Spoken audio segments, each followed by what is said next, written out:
7 o'clock in St. Louis, you're listening to the Morning After. It's presented to you by Brown and Crouppen on 101 ESPN and on the TMA STL YouTube channel.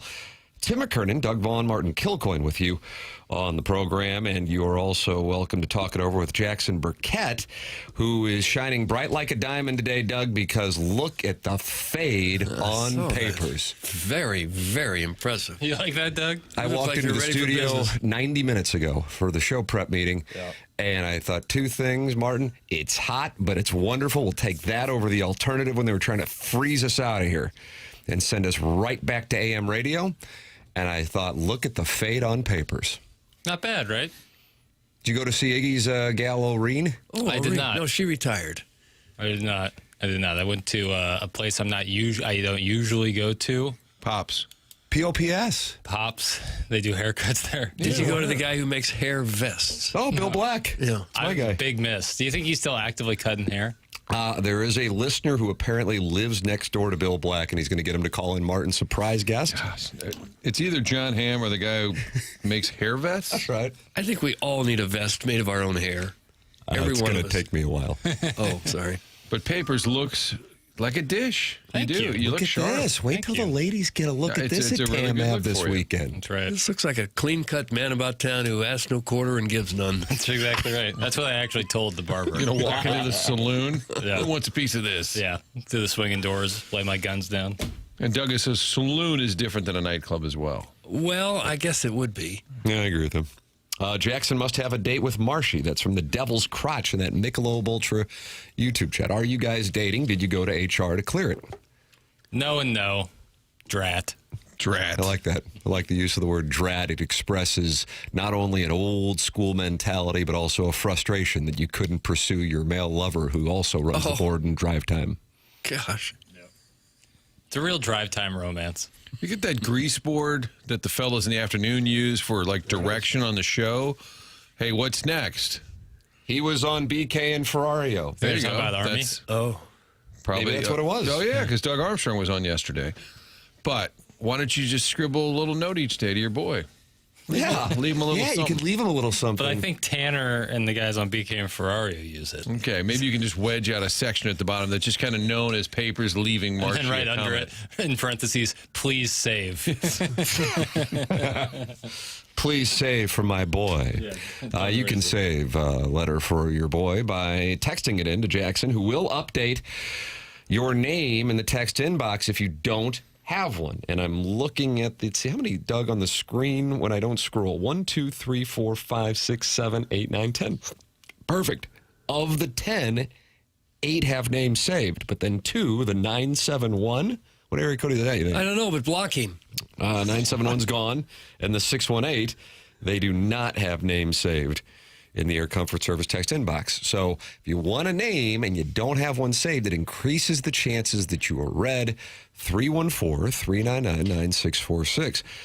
You can create your own name in the Michelob Ultra YouTube chat. We're 124 friends. We're waiting for us this morning, and that's at youtube.com/TMASTL, and you can talk with the TMA remote lamp, the South County showman, and Gerard Schmidt. They're all in there, and they're talking it over. You can call in the Callier and Thompson phone lines at 314-974-0101. And, of course, you can email in for our Design Air Heating and Cooling email today, which comes your way on the polosplus.com dossier at 9:45. Design Air online at designairservice.com with the great Seth Goldcamp and his team. Doug, you like Adam because you think he's bold and daring? Well, yeah. Yeah, he will take care of any kind of problem you might have. Sign up with Design Air Heating and Cooling for the Design Air Service plan, and that just takes all of the worry off your plate, because when the weather warms up, they come out to take care of the air conditioning for the summer, and when it cools down, they come out to test the furnace for the winter, and now it is on them because you have taken the time to sign up at designairservice.com, and you're working with the best, the company Martin, Doug, and I work with. Design Air Heating and Cooling online at designairservice.com. Sponsor of our email today, that's Seth Goldcamp and his team, the longest-running sponsor on TMA going back to 2016. But, Doug, we have business to tend to here on the show. The Lifetime Roofing, online at lifetimeroofingstl.com, lead.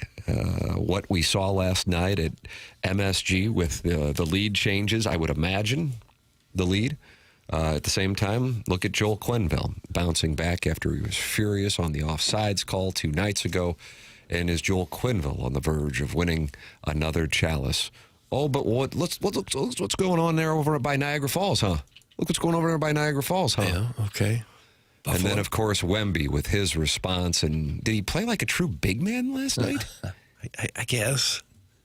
I guess. None of those are the lead story. Oh, Battlehawks preview. No, the lead story continues to be our Redbirds. Lead local, the Cardinals. They kind of had another day off yesterday. Down 6-2. Doug, the Battlehawks are local, based in Dallas. But they don't have the same fan appeal as the Cardinals. Oh, 314-974-0101. Come at me. Type 314.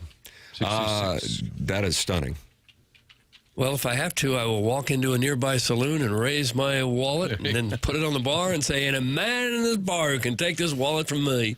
Cards lost. Move on. Devil's crotch.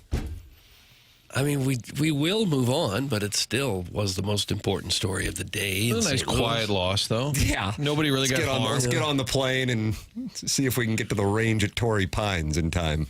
That was getaway day special. Brandon Sproat. When you face Brandon Sproat, Doug, you got your hands full. He came in with an ERA over 6. He does throw very hard. He was up around 100. Let's roll it over and get on the plane, boys. That's what that was.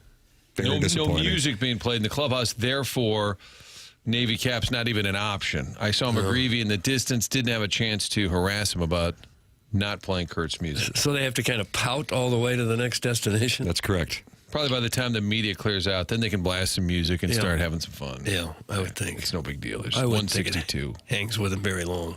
Dirty Dan, the garbage man, says, I agree. With what? Dirty Dan, you're going to have to follow up by calling in 314-974-0101. Don't you talk about my Battlehawks, Doug. Caw. That's what makes your boy Fuzz. I didn't talk about the Battlehawks. I intentionally made the Cardinals the lead over the Battlehawks. You think Lifetime Roofing is going to be happy with that? Well, I would hope they would be. Any journalist worth his chops would pick the Cardinals as the lead. When's the last time the Birds won a weekday day game? What a waste of time for me to check out from teaching, pass out a worksheet, and watch the game on my PC. That's from the 309. 309, is that Peoria? Yeah. Yeah, I'd block him too. He's gone now. Yeah. You're blocking him for what? Well, I didn't like it. I didn't like his Teacher? tone. It's his tone that I didn't I like. think it's kind of funny. He's basically saying as a teacher, he mails it in so he can monitor the day game. Also, the 971, which texted in earlier, that's Northwestern Oregon. Portland, I Salem. believe they were texting to Beaverton. the national show. Oh. Well, they had an Eric Lindros take, unless we talked about that yesterday. I mean, I'm not saying that Was that really an Eric Lindros? There was. Wow. I don't know. I missed it. Any thoughts on? I usually record Got laid the out morning by show. Scott Stevens. Am I right on that? Yeah, that was just was it a couple months ago or a couple decades ago? That was way back when, way long time ago. Papers, I think my name is already Jiminy Glick, but if it's not, could I make sure to get that? That's from the 618. Stop begging. Yeah. Who got rookie bitch? Because that was a hot item in there when Mike McGreevy revealed that his nickname in the clubhouse was Rookie Bitch. And he has to have more experience than about 10 of those guys. Oh, yeah. He's older than damn near the entire team. That's what I'm saying. At 25. It doesn't fit other than he's just kind of like friendly little brother Looks young. vibe. Yeah. Why doesn't Martin have earbuds or cans like the rest of you? I have an IFB. Oh, you go IFB. I never even noticed that. I like an open ear. I don't like having both. I do You too. guys all have an open ear, yeah? Well, Doug doesn't. I don't now, but I prefer that. Just I'm in the news, sweetheart. Yeah. Charlie Marlowe. The one I had from when I was in the news, sweetheart. It's not working anymore. We'll walk right in there today, Doug. The old 4 or 5. Well, I'm not there. And they get arrested. Who's this guy? There's some old guy wandering through the lobby. I just won an IFB. Rookie Bitch just texted in to let everybody know that he has the nickname Rookie Bitch in the text inbox. Congratulations. You will get a chance to talk it over with McGreevy as you guys now share the same name. As a former Battlehawks season ticket holder, those games are nothing more than a Six Flags demographic relocated downtown for 3 hours with everybody hoping and praying the Rock comes to that dump we call a stadium. Doug, that's from the Warson Woods Wacko, former Battlehawks season ticket holder. Yeah. I've known some season ticket holders who said it's a great time to go to those games. There you go. Orson Woods Wacko, what's your response to that? I don't think he'd possibly have a comeback to that. It's a pretty strong statement. May I use the name Fuzzy Bumper Harbor Cop? That's from the 618. No, you can't, because that's stupid. Now go on about your way. Well, you are not letting I'm people... not taking it today. That's it. And that's because the Cardinals really grinded through their at-bats yesterday and rolling over. They only had 4 hits.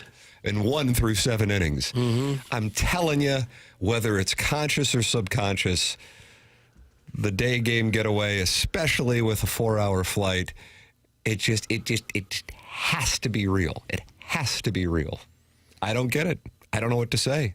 And the lineup was legit. It Right. wasn't one of those mail-it-in lineups. I don't know. I was watching. I'm just like, they're absolutely detached. They got a little something going late. 4 days in San Diego. Boy, And how about we got Brad Thompson coming up? What time's he on the Polos Plus Dossier papers? 10:15. 10:15. Oh, West Coast. Yeah, no, I know that, but good for him. I know what that means.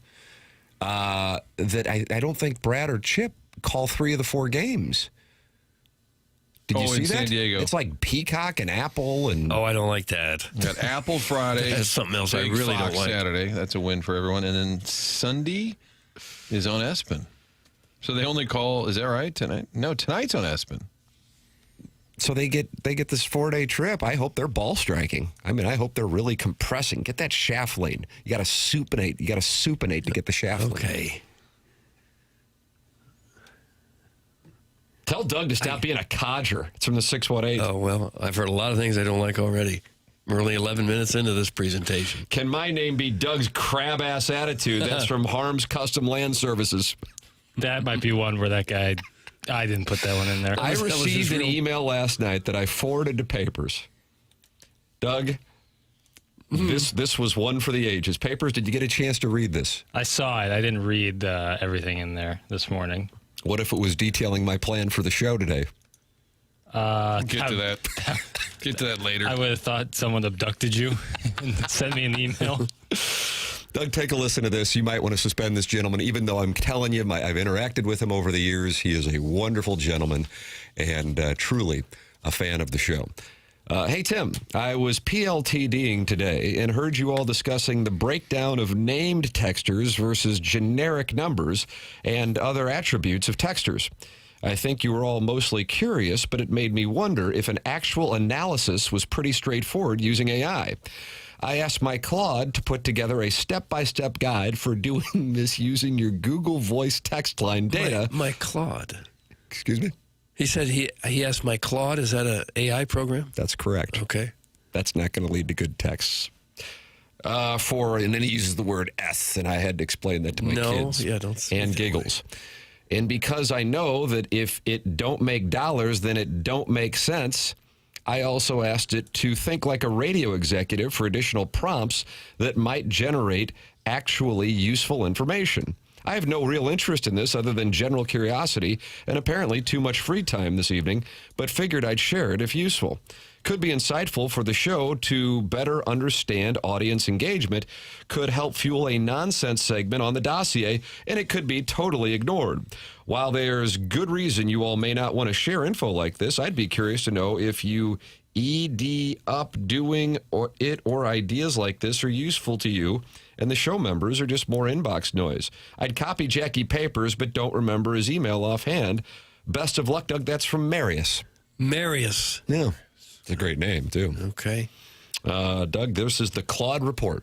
The Claude Report. Papers, you open this or are you updating text inbox names now? I'm trying to work on this so we can get this rolling here. So you opened up his Claude prompts? Oh, yeah. I'm working on it right now. Step 1, export your data from Google Voice. And then there's the steps listed. Step 2, understand what you have. Step 3, convert to a usable format. Then there's a variety of steps like core analysis prompts, Doug, audience participation breakdown, and topic engagement by week, by month, by year, the sentiment by topic, the time of show engagement, and the listener loyalty and frequency. Then we get to step 7, additional analysis for radio and marketing executives. First-time texter trends, the churn signal. What is that? Identify numbers that texted regularly and then went silent, potential audience loss worth understanding. Is this from Barrett? This is from Marius. Okay. Topic to day part correlation. Maybe the Battlehawks are hotter right now, but the Doggies are hotter in the afternoon. Maybe the NBA is hotter during Sports Center updates in the morning, but not even mentioned in the afternoon. Okay. The simple answer is we don't really care. But it's a nice And analysis. most of it's random anyway. I appreciate the amount of work that went into this, but I kind of agree with Ricky Putz, who texted in and said this guy's having sex with his computer. Oh. Ricky Putz can roll the rock. It goes on, I guess, huh? It's fantastic analysis. It is. Jackson's in the weeds now. It's like I'm watching him prep for Movie Boy over there. What do you think? I'm trying to get this figured out. Are you but- working on your Claude? Yeah, I'm working on what this guy sent, and it's not that he lays it out real easy. It's just I think it's going to take a while. We get a lot of text. Jugs in D.C. says this email makes me hate humanity.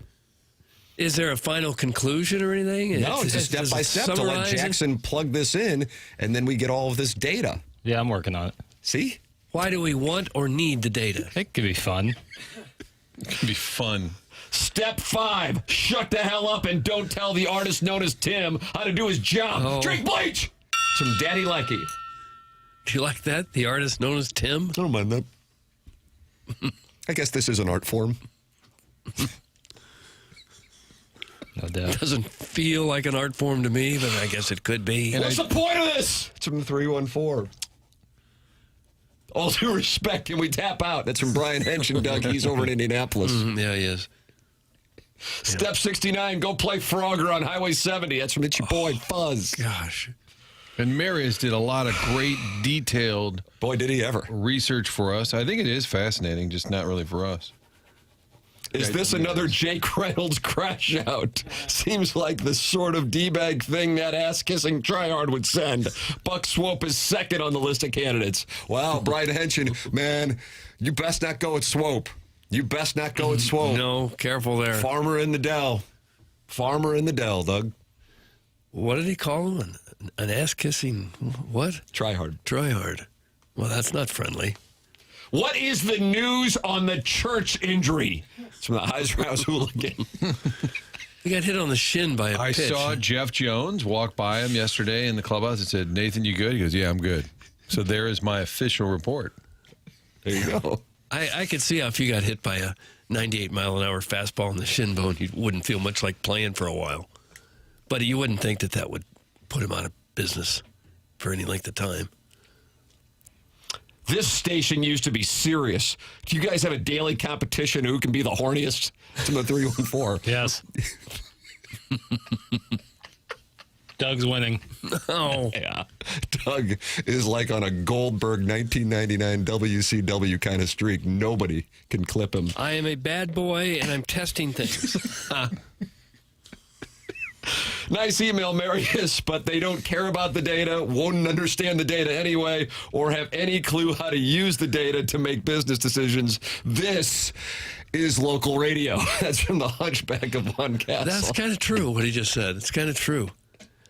I don't think it would change anything we do, would it? If we just sit down and just kind of talk randomly. I don't think we need a lot of data to that. Okay. Okay, that's what we do. Why aren't we talking Major League Pickleball? That's from Shooter McGavin. St. Louis Shock? Yeah. No. Has that started?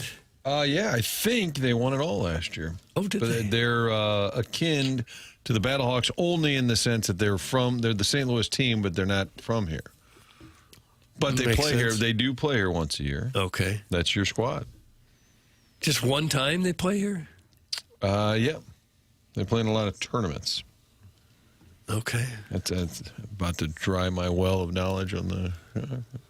That's the Chaffetz family. Okay. They own the Well, shot. at I least think ideally they want them based here. I would think. That's the goal. It feels like we have covered it and covered it well. That's it. I want the metrics on the Sinbad segment. That's from Kitty Bates. I wouldn't mind that.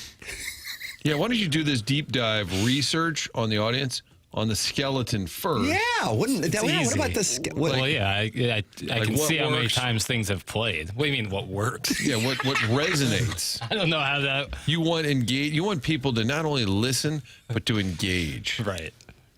I don't know if the engagement data. I can see how many times it's played. Like if people click off mid-segment on Sinbad. That's it. I've had the 400th time, I'm out. I don't know if that's possible. I'll see what I can find. Let's talk about the dude who tried to jump off the second level at Busch Stadium yesterday and was stopped by other fans. You got to love that AB courage. Gives you great ideas. It's from Sharon and Clayton. I got to be honest with you. I'm completely oblivious to this. Anybody know about this? I did not know this. This is what happens when I live in a social media vacuum. What was going on? There was a person kind of straddling one of the, the thin scoreboards that would rest at the bottom of each section, each bowl. Like the ribbon bowl? Kind of the loge, that middle area. Yeah. I'm sending you guys the video. Yeah. Okay. So he's Is straddling. this on the Twitter tweets? Yeah, Instagram? somebody, Cardinals Talk, tweeted it out. How old a gentleman? Looks to be sub 40. Sub 40. Yeah. Martin is texting it to us, Doug. Okay, I see Take the a gander. picture now. Yeah. And it looked like he was straddling it, as Jackson said, and then people pulled him back. I don't know what the person's intentions were, but you can see a leg kind of hanging over. But they violently pulled him they back. did. It Well, wasn't, will you please not do that, sir? It was, you're out of here. I think in their defense, they might have been scared for the man. Yeah. And they might have. That's my inclination when I read that. But they was just doing it like as a goof. Well, I don't know. Yeah, I understand. I crowdsourced motivation. That's not fair. I would have been The scared for the intention people down below. If somebody like that falls on you from Oh, my 50 God. feet above, it could kill the people below. So you got a man bun? I don't think so. He was ready to fight back against the people He who was yanked fighting him down. back about the people. It pulling- looked a little Yeah. hostile after the takedown. Jeez. Pretty bizarre. So it's from the Redbird_way on the Twitter tweets, Doug. Okay, I see. Yeah, he even threw a punch at a guy. Jeez. That has drunken behavior written all over it, doesn't it? Holy Allegedly. Yeah. Holy crap. It's pretty bizarre. I'd heard people comment on it, and then I found this video. He was just kind of hanging over that ledge. He had Probably one leg over. Yeah. It appeared to be kind of behind home plate in that loge area. I have retweeted it from my dormant Twitter account, which features the mom from the 2019 LSU football team visiting the White House. Okay. It's T. McKernan on the Twitter tweets. If anybody wants to buy that account, it's available for about $7, maybe $7.50. $7 is fine. What about a gift card? I'll do a gift card. Maybe $24.77 left on it. How's Twitter X going for you, Doug? That's from Jub the Rub. Twitter X. I don't tweet much. You want to sell your account too? Maybe we can do it too. Yeah. All right. Double header. Buy one for $7, two for $13. Oh, I got it. What about one for $7, two for $17, huh? That's even better. Yep. Look at us, MBAs. Should have just let him fall. It's the same as the helmet laws. You want to F yourself up, go right ahead. We all need to take personal responsibility for our own safety. Sharon and Clayton showing no sympathy for the situation. But I worry about the people below him. It's one thing if he falls onto the field or something. It's another if he falls on people. You want him to fall on a child or something? It could have been fatal for the person down below. It could be a very serious matter. The person, who knows what their intentions were, or it could have just been they're so sick of these day games that are kind of a waste of time. Yeah. Unhappy that the Cardinals can't hit Just Sproat. can't take it anymore. How many people here in the Stifel studios watched that game with actual Chairman Kurt? You did. I was there in person. Oh, really? Wow. Did you see this whole thing going on? No, I heard somebody kind of in my periphery talking about something that could have been that, but I wasn't really locked in. No, this is the first I'm hearing of it. I wonder if anyone listening here, I am crowdsourcing. By that, I mean the crowd at the game. If anybody was there and witnessed this or kind of saw the commotion. Can you tell from the video what part of the stadium? I think it looks to be like, the 200 level Champions Club, but kind of behind home plate. Just to the third base side of home plate. Yeah. Not the third deck. Not the highest level, the one Kinda in the down middle below. there. Yeah. And he had his left leg over and was kind of sitting on the railing there. This first segment is crowdsourcing delight, but if you were there, saw this, we probably get it. I'm sure, honestly, I think the Cardinals will probably get asked about it today, so there'll probably be some clarification. Well, and if you ever wonder why some of the ushers get a little bit finicky and overprotective of people, that's why, because you never know what some goofball's going to do. But to answer your question, Tim, I did not intently watch the game. It would have been a skipper special. You watch a game? No, I was at the 2 Fox working on some stuff, and it was in the background. Then I got in my car, drove down there, and I kind of listened. I mean, listen, I don't know. This is 100% speculative, so I want to make that crystal clear. But that just was not the same kind of commitment that we had seen, for the most part, in the at-bats going up there, you know? So I don't know. Do you think it's the 4-0 first inning for Milwaukee? Then it's like, That doesn't I don't help, know. you know. I don't know. And I think that just day games in general during the week, it's just not the same. They're out of their routine. But they beat Pittsburgh last week, and that was an early start. Yeah, that's not to say they're going to lose them all. Got up for Skeens, who then followed that up last night with 8 shutout innings and beating Arizona. So you get Skeens, but that Brandon Sproat got Doesn't you. get up for that. Remember, the Cubs could never win when they were playing mostly day games, and they blamed a lot of that on the day afternoon games. I wonder how much of that was just guys partying all night and couldn't get up and get going, and how much of it was just the wear and tear Could be playing in some the of it. sun all day. Well, when you play mostly night games, I'm sure they sleep till 8 or 9 in the morning, and then have a routine, and then get there at 3 or 4 and have several hours to get ready to go. And in day game, everything's kind of condensed by several hours. Just messes with the routine. Jackson, could you create an anger meter for the YouTube chat based on the tone of the comments and line it up with the audio, and maybe we'll find some recurring segments we can cut? That's from Kitty Bates. What? What'd you say, kitty cat? What? Want me to create? An anger meter. Okay. All right. Already, we're not starting off great. That's on the YouTube chat, that Michelob Ultra YouTube chat, where Doug Deuces Are Wild. 222 friends are in there right now. 6,860 subscribers. Based on the tone of the comments, and line it up with the audio, and maybe we can find some recurring segments we can cut. No dice. It's out. Wow. Create Didn't get to the an anger negotiating meter? table. Kitty Bates, I was with you. I don't know how that works. What's an anger meter? So constantly I have to be checking the tone of the YouTube chat. No, the AI does it. Claude. I'm out. All right, Jackson just sold his stock. He's not happy with that at Claude, all. the new Hal, Out. just talks to you. But yeah, I think Space that's a good Odyssey? comp. It's a good comp. HB Card says he knows the number one segment already. How about that? Doug, what is the number one segment? I would guess Sinbad. I don't know if this was for the skeleton or for 101 ESPN. But he means cut. Like, do we no longer do the segment, or cut it for posterity, which it already has because it lives on YouTube? I don't understand. Just leave us alone. No, but here's the thing: is now it's going to be like, because Kitty Bates brought up such a ridiculous thing, and I'm saying no, that seems goofy. It's going to be like, well, lazy Jackson doesn't want to do the work. Don't tell What? him to do it. He can do it. I think at this point, you're invincible with that haircut. That's where I am. And the green top, it just kind of all Yeah, works. what's going on with that? I mean, you must be ball striking it. Are you going to compress it today? You're really No. strutting around with a lot of confidence. I don't know. I had on a beige top earlier this morning, And you looked invisible. and it's this thing. It just washes out my already kind of pale frame. I didn't appreciate that, Martin. You on delay? But now I wanted to bring out a little something that makes me pop. Oh, Yeah. You could walk into a bar in Kinsale, Ireland right now, and they'd say, oh, look at this fine fella. That's right. That's what Where's they Sally? say.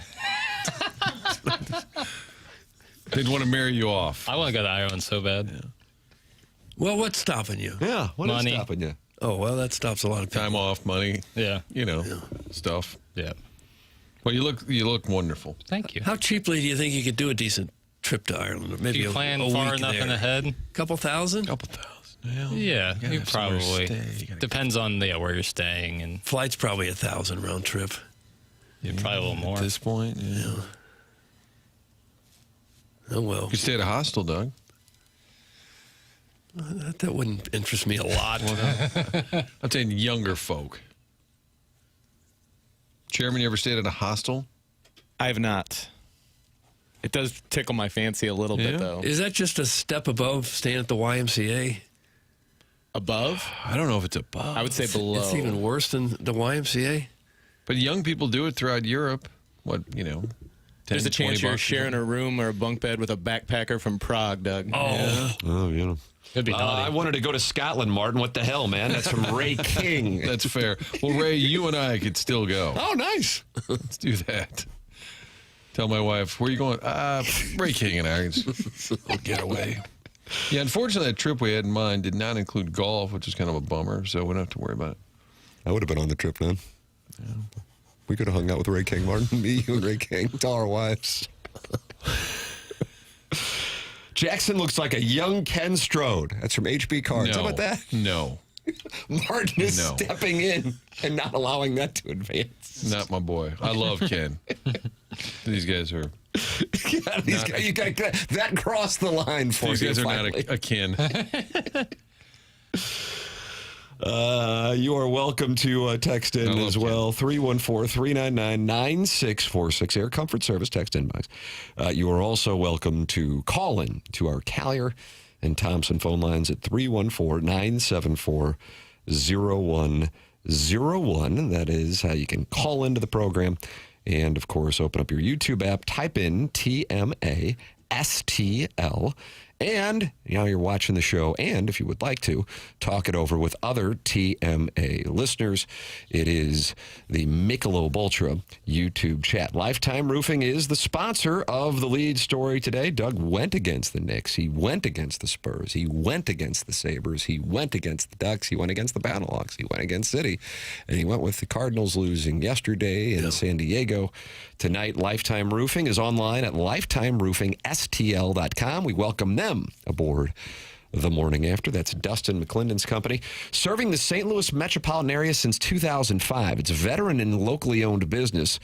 It's a St. Louis metro area only company. It's not a storm chasing operation, not full of out-of-towners, not corporate. Their focus is the St. Louis area community only. They're not a franchise or private equity owned. It's locally owned and it's locally accountable. Insurance adjusters are on staff at a very high level.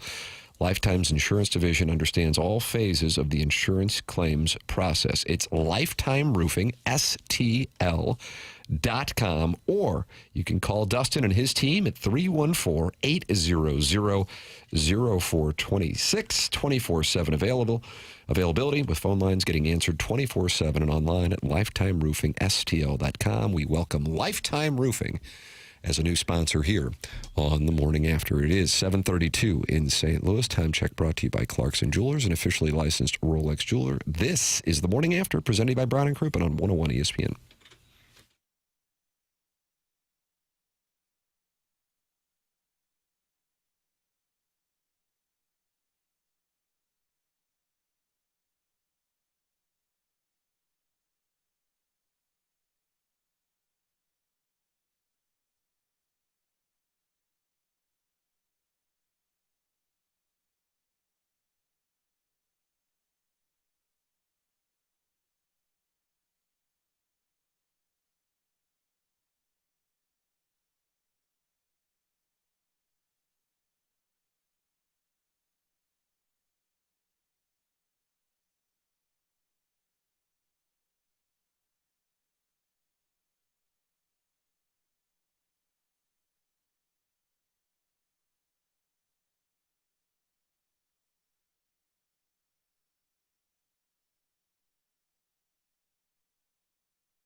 STL.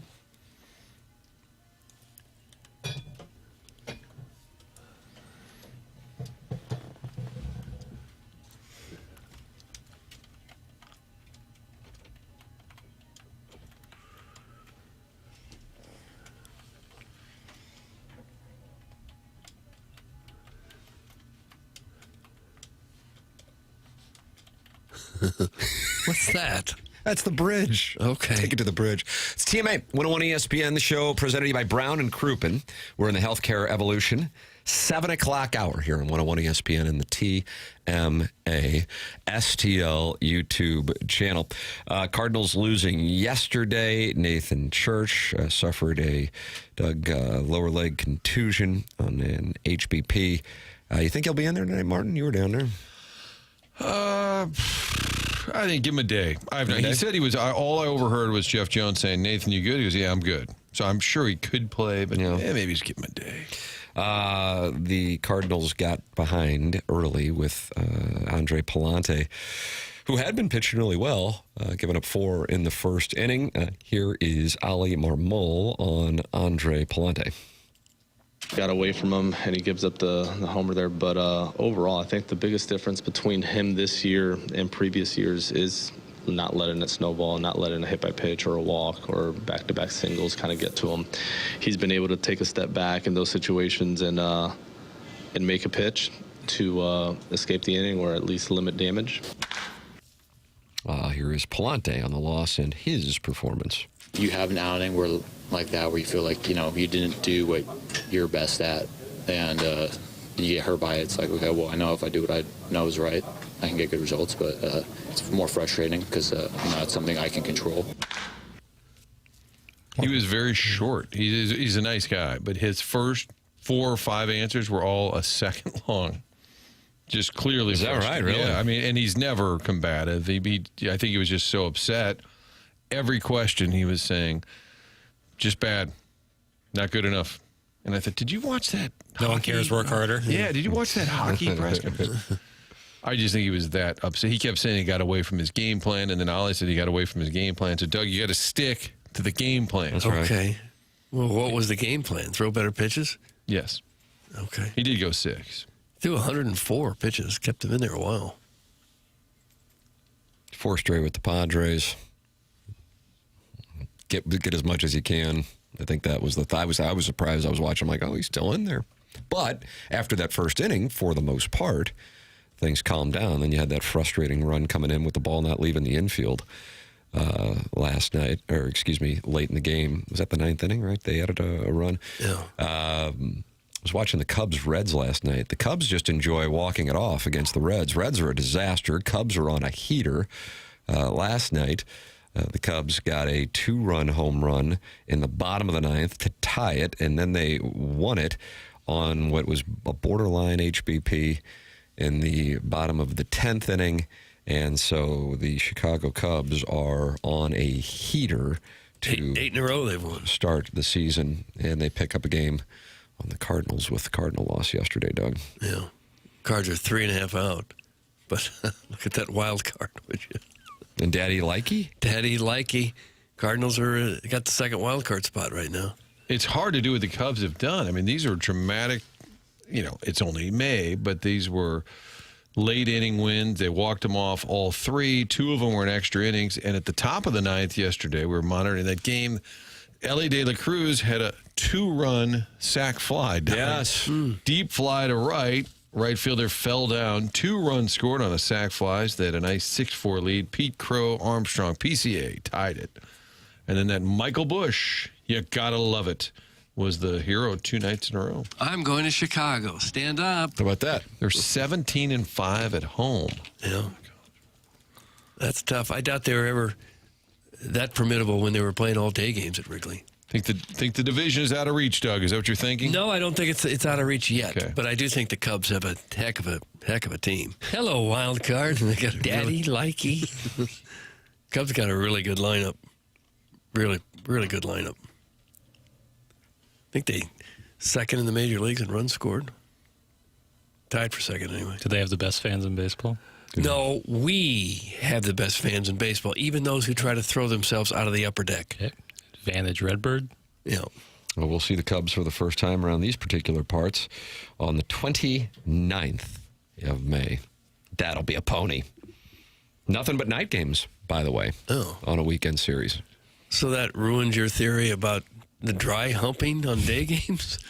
That's you a brought up yesterday? weekday. I don't think it's a theory at this point. I think it's something that we can operate on objective. Marius has probably got data on that That's as right. well. Yeah. If your marriage was destroyed by dry humping at a businessman special, 314-974-0101. Do you go into some form of PTSD when you hear Save a Horse, Ride a Cowboy? Text in. Do you think 314-399-9646. you know if they have those memorabilia tables at Busch Stadium through the concourse where you can buy a bat? Oh, yeah. Should they just have a little family law booth, like a little stall? I don't know that it's that rampant. Kind of like in Peanuts, where you have the dock is in. Booth. Yeah, or like the standalone Auntie Anne's pretzel shop. There is a standalone now. That's what was told to us. I didn't see any infidelity, but I was within like arm's reach of a dad and a son, and I heard the son say, "Dad, are you really going to have another beer?" And the dad goes, "I'm probably not even going to finish this one, to tell you the truth." How old was the son? 7. Oh, Well, gosh. I have a carport. Yeah. Well, how would you know infidelity if you saw it at a baseball Oh, I game? think you can tell. How can you tell? There's a glimmer in the eye. Oh, Is that right? okay. I don't know how it would look any different than any other public display of affection. I think both of my brothers are hot. Okay, Charlie. I don't know if you're in a long-term marriage or relationship, you're really showing that kind of affection. If it's being shown, it's probably extracurricular. It's almost as if they're an NFL reporter, you're saying? You can kind of sense there's something different. Yeah, Martin knows. My buddy, so we're getting stories of marriages destroyed at I don't know businessman that this- specials coming in. My buddy Andrew took himself a biter back to the hotel room after a Cubs-Cards game at Wrigley. She bit one of his nipple rings off. I had to walk in to do a line and make a drink. She asked for a line, and I obliged. Nice gal. That's from the recovering alcoholic from Belleville in Webster Groves. Ends it with, nice gal. Watching Doug on the YouTube chat makes my eyes glimmer. That's from Okay. Anthony's Pez dispenser. All right. Go back to sleep now. Go back to bed. Just start over. Most guys in line for this booth are definitely wearing affliction shirts, have tribal tats, and sneaking puffs of their vapes. That's from the Crestwood Coyote. God, these descriptions are so specific. Must be using Marius's Claude. I don't Would affliction T-shirts be the same as like an Ed Hardy T-shirt? I believe so. Okay. It shows you're a bad man. That you Yeah, don't all put right. up with any guff. Yeah. Now I see. I saw a couple fat dads making out at a Corey League game. It's pretty hot. That's from Injun Joe's Cave Ride Magic Man. Remember when we were on that kick for a while that stepdads were hooking up at soccer games, was it? Yeah, I What, the think Chairman world where we- Stephen DeMunn introduced I that. don't That was a thing. I just don't know. And that's when he was Chairman Stephen Wildwood. Oh, he's been all over. Dogtown, Wildwood, Trust Ballpark me, Village. you're so happy you're with anyone other than your wife. There's absolutely a glimmer in your eye. That's from Tim's high school, buddy. You're a Okay. kid watching maybe your brother's game, and there's a foul ball, and you say, "I'll go get it." Your dad goes, "No, I'll go get it." Comes back with another gentleman and announces he's divorcing your mother. Yep, see, there you go. So we were talking about it for a with while. recap Doug there? introducing the I didn't Was that introduce your that. theory, or are you recapping? Your Someone witness else's- counselor. It was someone else's theory, and I was just trying to get it straight that that's what they were talking about. Doug is kind of good at being the recap guy. Yeah. Yeah. Kind of. Doug, a guy I know, had a fetish for married women. Would that be a fetish? It's from the 314. I don't know if that could be considered a fetish. Yeah. It would be Proclivity for. Yeah. Proclivity, I think, is the right word. Yeah. Those Could be papers. That haircut, man, it's already Yeah. working. Yep. Yep. Could be suicidal. A suicidal fetish. Yeah. And this is all because the Cardinals lost 62. Right. And didn't really seem to be engaged in the festivities with the at-bats. That was my read. A lot of just harmless ground balls to the variety of middle infielders. Doug, we call that rolling on over. Need some John Boy audio of the dugout in the sixth inning. Hey, what time's it playing? I'll tell you, a field microphone hates to see Mason Wynn coming because he likes to scream after he is not successful. Hey, this is absolutely dated, but when the Cardinals threw at Ohtani on Sunday, was that a response to Mason Wynn on Saturday? You guys remember Wynn, and he was pissed off? Yeah, I remember him getting hit. He was pissed off. You were at the game, so I don't know how much you saw the television coverage of it. And then Ohtani, who was used to getting thrown at, and laughed, and this was last year, where I think it was between the Padres and Dodgers, and he just said, guys, stop. It's part of the game. And he told them to go back to the dugout when they were getting ready to do the thing where they stand around and act like they're going to fight. It was a 3-0 pitch from one of the fire squad guys, non-Romero, non-O'Brien in there. Brule, fire squad all day. Yeah. And just the back of the back, bang. And Ohtani just kind of laughed and was laughing with Burleson about it, like, okay, knew it was coming. Yeah. Whatever. I was at the game, so I don't know if it was talked about by Chip Carey, Brad Thompson. Don't know. I do know yesterday postgame, John Denton asked Ollie Marmol if it's frustrating how much they've been hit. Weatherhole getting hit left and right. Yeah. And I think he said, well, I think he paused. But Wynn was up top. That's the La Russa thing. You do it, fine. You execute the hit, you do it, but you don't go up there.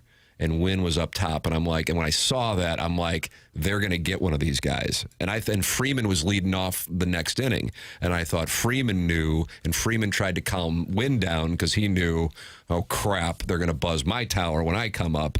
And instead, they waited, and they got Ohtani the next day. That's how I saw it. John Boy's reporting the pitch was 75 miles per hour. So in the back? Yeah, right in the ass.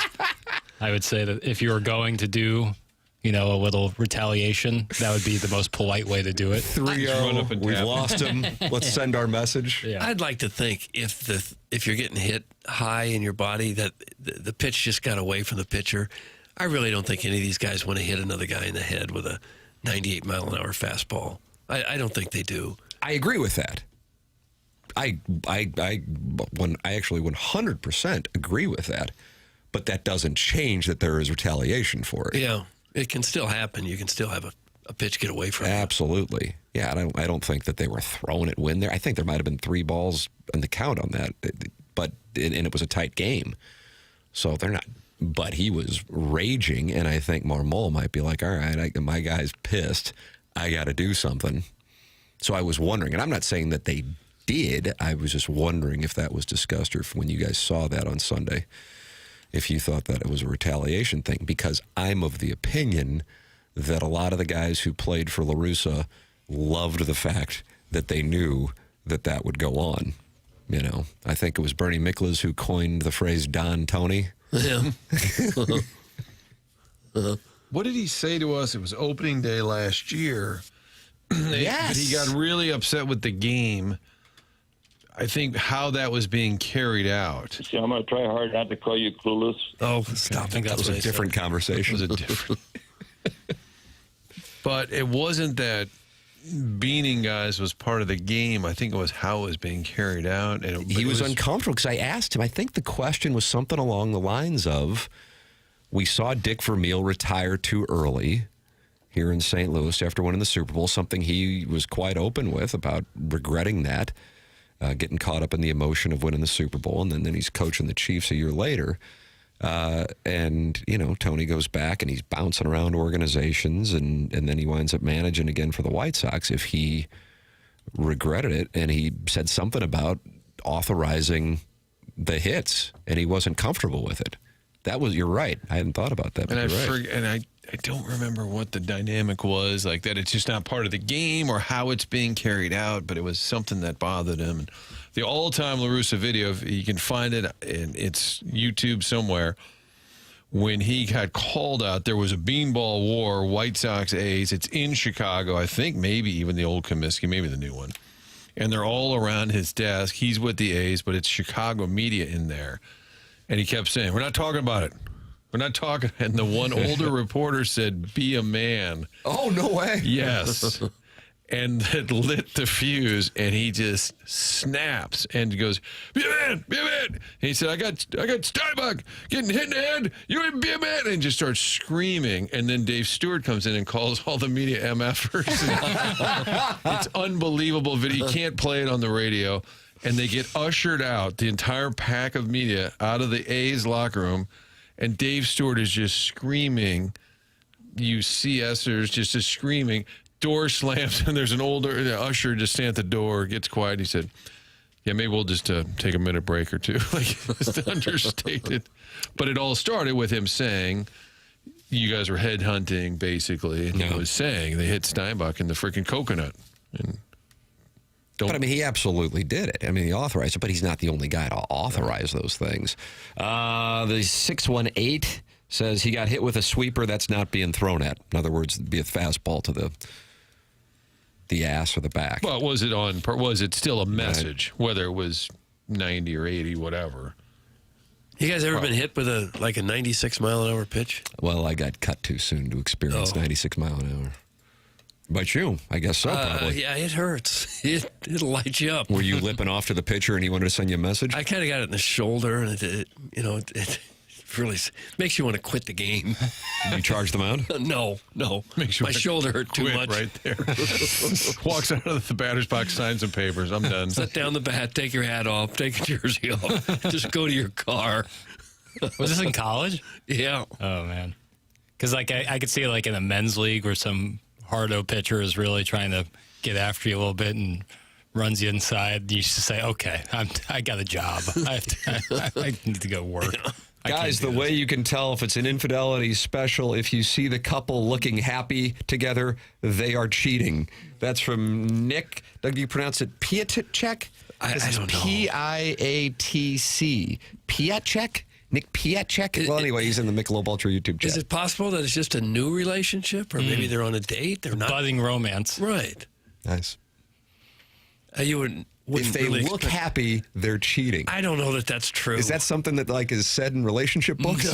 No. That's what we would call a dangerous assumption. You wouldn't expect people that have been married 45 years to be all over each other at a Cardinal game.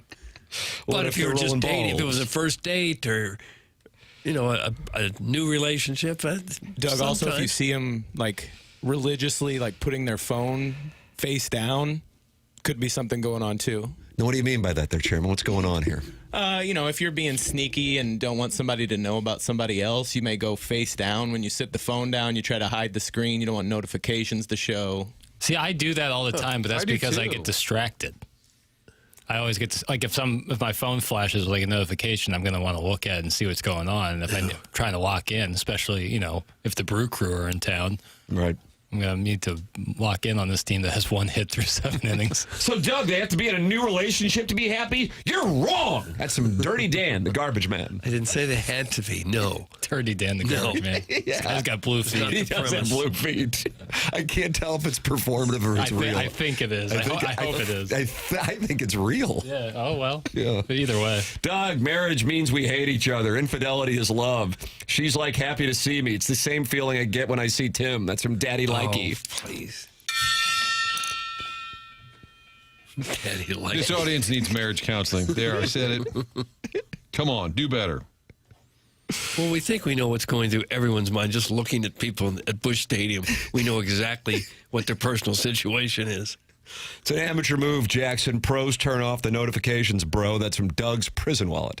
Well, I kind of need notifications in my normal day-to-day, but I'm talking about certain situations where I want to focus. I keep my phone screen down, and then periodically every 30 to 40 minutes I'll check in. Yeah. I prefer doing it that way. Maybe they're a happy couple with just a kid-free afternoon. That's from the 618. Could be. It seemed far too sincere. So you think that was performative? Yeah. Ball coach Steve on TikTok, Doug. I don't know if you're following him now on TikTok. No, Did he I'm call not. in? He did. He did. Recently? And he's got a nice little TikTok following. He says, as someone who has put down many middle fingers from behind the dish, you never do it with off speed. So therefore, he is of the opinion that they did not throw at Ohtani. Okay. Because it's not enough of a message. When Framber Valdez did it the other day, he gave it to him with the old one, put the one finger down. I got him on my fantasy team, courtesy of the Plowhawk dropping him for like Jake Irvin or something. and I'm like, oh my God, Framber Valdez is on the waiver wire, and I have the number 1 waiver order. I'll pick him up right quick.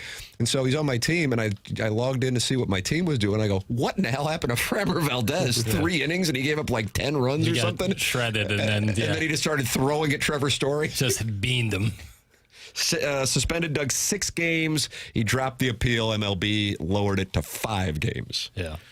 He got in trouble last year for crossing of his catcher. I don't know if you ever saw that, where catcher's clearly calling for an off-speed pitch, and he just throws an absolute heater right at his chest. Of course, as things started to get tense, benches clear, I'm looking. I'm like, oh, Wilson Contreras. First one there. Right there. Yeah. Ready to go. First one there. Yeah, he's fiery. He's a ball player. There was a beanball war in a game in 1984, Padres and Braves, where it's like every other guy coming up was getting hit to the point where the batters were bailing out before the pitcher even released the ball. Led to huge brawls on the field. It was wild. The video on that is really worth seeing. Guys, Valdez threw his only fastball of the season on that pitch. That's from the 3-1-4. Is that true? That would be That's awesome. a great data point. I'm going to look on Baseball Savant. That would be unbelievable.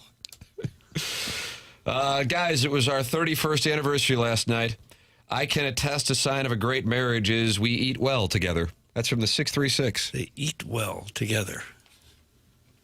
What'd that mean? They enjoy dining? What that mean? Call in and elaborate. Let's see. You're welcome to text in 314-399-9646. Sounds like a lot of marriage tips are coming in. Yeah, we need those. Comfort service. Those are important. And this is probably the Thanks so audience much. you want to get marriage tips I agree from. with you on that. You can call in and share your marriage tips at 314-974-0101. Callier and Thompson phone lines. Then, of course, talk it over in the Michelob Ultra YouTube chat. That is where friends gather, watch the show, and talk it over. We have a friend of the program who was talked up in a big way, and I think this will delight a lot of blues fans. We'll have that audio for you coming up on the program. Brad Thompson's going to join us on the Polos Plus dossier at 10:15 live from San Diego, where he only has to call one of the 4 games. Plus, the boys have an off day on Monday before heading to Sacramento, which makes me think they probably won't head to Sacramento maybe until later in the day from San Diego, if I had to guess. Now, in fairness, I've never lit the beam, so I haven't been to Sacramento, but I think if you have a choice of where to spend an extra day, they might hang So it around. could be 5 nights That's in right. San Diego. That's right. Indeed, indeed. That's what I'm thinking. We'll get Martin. That's logistics. We'll get those. And it looks like they're calling 2 of the games. That the Apple game Friday. They're doing the Apple game. Apple doesn't have its own crew now. It shows on the Cardinals website, or maybe it's ESPN, but that the Friday Apple game and the Sunday ESPN game, it also lists Cardinals.tv.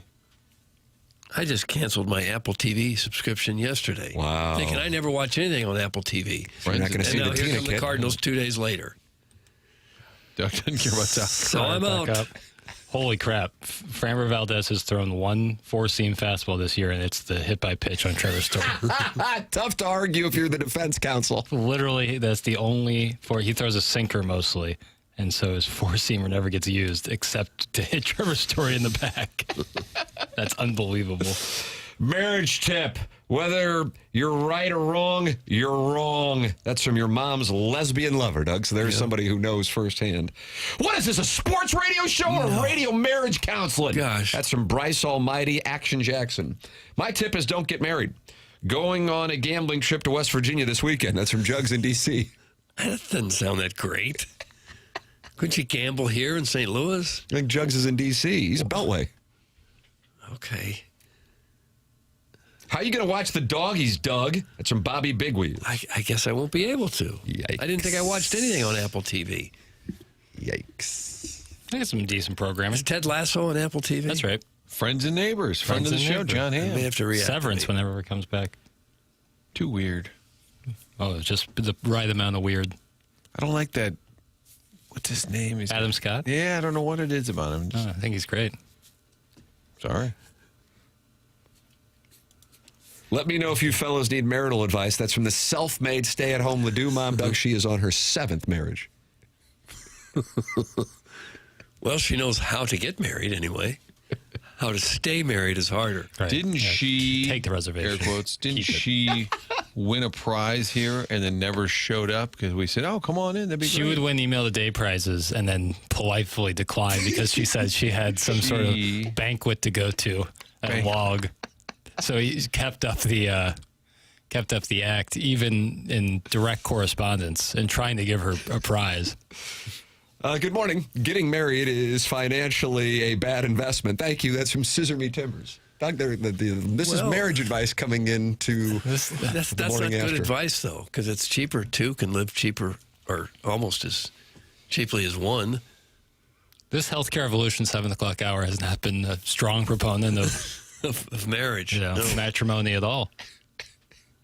And Martin, you're surprised because you thought this audience would have... Boy, if anybody would have great advice, just life advice. Right. Marius tells me it's this audience. Sage life advice. I'm looking at McGreevy pitching Thursday in Sacramento. They fly back that night. The next morning is the Dotem. There might be a tight turn. You think he'll I haven't broached that with him yet. He'd be freed up to play. So they play on Thursday night in Sacramento? No, Thursday at 2 o'clock Oh, got it. Central. But you're still... So let's see. You're at that Sacramento airport, Doug. Let's say 7-ish? 7. You land Oh, you're not getting back to St. Louis You're in your until... apartment 12, 1 o'clock. It's a tough one. Yeah, that's a tough play. Well, we'll but then send a again, car. he got to D.C. when they were playing the Nationals, and at Got up at 2:30, and then went to the White House at Well, 6:30. are you comparing the Dotem to a trip to the White Yes. House? Firmly. Dotem, Jackson's on board. White House. Well, when he says he can't make it, we call him out and say, well, dude, you had no sleep and you got up and went to the White House. I like the idea of sending him a car. Someone has to go pick up Mike McCreevy. Doug, did you used to pick up the guests on Sunday? Did you ever go pick them up yourself? Not really. There was a time when they would send a limo. to get the for guests. sure. Remember that? Oh, yeah, Jed. Transportation provided by Jed. The self-made stay-at-home Ledoux mom is giving our audience marital advice. This is great to get it from a wealthy female perspective. My recommendation would be to allow your wife to sleep with whoever she wants to and control at least 51% of all assets. That's the self-made stay-at-home Ledoux mom. Actually has that monogramming business. Yeah. And very lucrative. If I wasn't married, I'd be retired 15 years ago. Got married, had 2 daughters, and now they have serious boyfriends. So I went from myself as my only liability to a wife and 4 kids/boyfriends that I now seem to support. That's from the Warson Woods Wacko. He has a lot of dependents. Doesn't seem happy. Doug, the perimenopausal stage of marriage is the best stage. That's from Stepdad Gary. Perimenopausal? Jackson? I don't know. There's such thing as oversharing.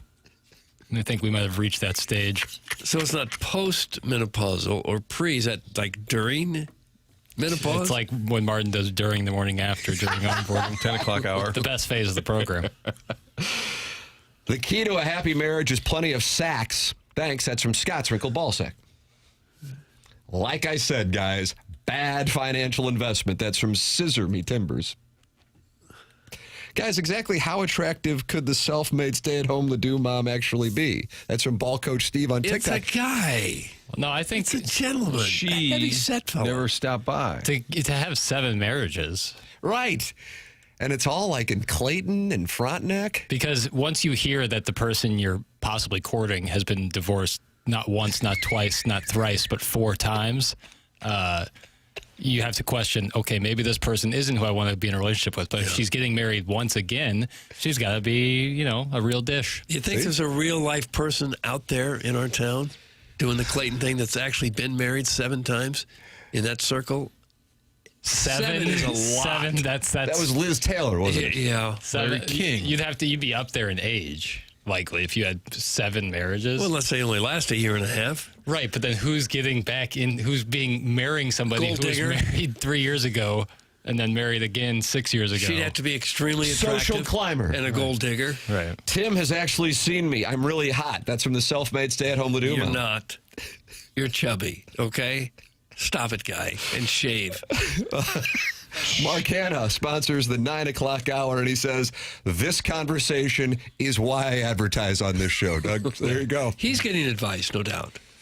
This is starting to sound like before the morning after, which is that other show you guys are workshopping. Yeah. There is talk of a before the morning after because Doug wants to do another hour. Especially earlier. Like on your phone driving in. As soon as we wake up, the alarm goes off. Start talking. Sharon in Clayton says 10 to 15 years before menopause is considered perimenopause. And she says, hell hath no fury like a woman going through that. 10 to 50, and menopause usually hits what, in the 50s? Jackson, what time? 50s? You've gone through it, haven't you? Yeah. Yeah, I'm Jackson, on the other like, side of it. You're like time and temp. When we just turn to you like, what do you got? Don't be a hater, Doug. Chubby's okay. That's some McGee's Willie. Okay, yeah. You go ahead and overeat. That's great. Well, we got that guy who loves the Pogs. Yeah, big pause. Yeah, there is. Yeah, there is that. Ha ha ha ha. Wacko still has to work into his 50s. So on par for Warson Woods. That's from the self-made stay-at-home Laduma. I think most people want to work into their 50s, don't they? Not everyone has to. Most have to. But most people want to continue doing something in their 50s. Yeah. Referee work. If you didn't come in here every day, Doug, what would you do? What would your day be? Well, that's one reason that I keep doing this is because I know I would sleep He until loves love of the show, love of the craft, love of the audience. No. Avoiding the cold, long sleep. I know I would sleep till 9:30. It'd be like a weekend day when I have nothing to do. And then I'd say, oh, what's for breakfast? Wonder what's on TV. Watch TV for a while. What's for lunch? Then wonder what's on TV. Yeah. What's for snack? What's for dinner? What's on TV? Yeah. Go to bed at 9:30, 10 o'clock. That would be what I'd be doing. I don't want to do that. Oh, sounds good to me. Oh, Columbo's on. You guys want to watch some Matlock? Doesn't sound. I don't know. But what happens, Karaoke Doug, is you don't know does. what day it is. Keith Tkachuk in retirement would come on. I think it was when Charlie and I were doing a show, and he would be on, and he would say, I don't know. And we'd say, hey, Blues tonight. He'd say, what day is it? He would always want to know what day is it. And I said, that's when you got it made. That is. Tons of money. Might have to be somewhere when you want to, don't have to. Do you guys ever experience this when we go on the road a lot more than they probably do now for television? But there were times, especially in 2001, because the Rams had their run, and then into 2002, Blues went to the Western Conference Finals. We would travel for some Cardinal games where I would wake up and I'd be like, man, where are we? And when you're in your early 20s, like I was at the time, that's the greatest. Now, if it were now at this stage in my life with two young kids, I don't know if I would enjoy that as much. But that's the greatest. And I wonder if the guys where who you like, wake up and wonder where I'm like, am I? where I like, okay, I'm in a nice hotel, but I have no idea. Oh yeah, the Blues were in Dallas. The Blues got a playoff game tonight. That's right. I think if you travel enough, and there are, I'm sure, salespeople listening, that when you travel a lot, it does, each hotel room feels the same. So especially if you're staying at, like, you got to be a bit of Hilton or something like that. I bet Cardinal players some days wake up and say, where are we at? Oh, yeah, we're in Sacramento. I bet that does happen. Oh, sure. Once my mom joined my dad in retirement, he immediately went back to work to get some peace and quiet. Doug, that's from former TMA fan page moderator Neil Allen Craig I think we have a pretty misogynistic crowd out there. Women, stand up. If you had a hobby that you were absolutely passionate about, like if you could go golfing 4 or 5 days a week, that would be different. I can golf maybe a day or two a week, but I can't do it every day. What if you started to compress it and then you're just firing up pelts off the bent grass? If I could play better, I'd be more interested in playing more often, I'm sure. What about you writing the great American novel? I don't have it in me. I don't have it in me. Why don't you be Iggy's ghostwriter for his book? I'm no scribe. Rent out a lighthouse or something. Rent out a lighthouse. Around here? Yeah, Write wherever. something Yeah, that, we're a pair. Yeah, erect one. something that And that's where Jackson you could write? later read while laying in the hammock. Yeah, Whitman style. I think the honest Drink yourself answer. silly.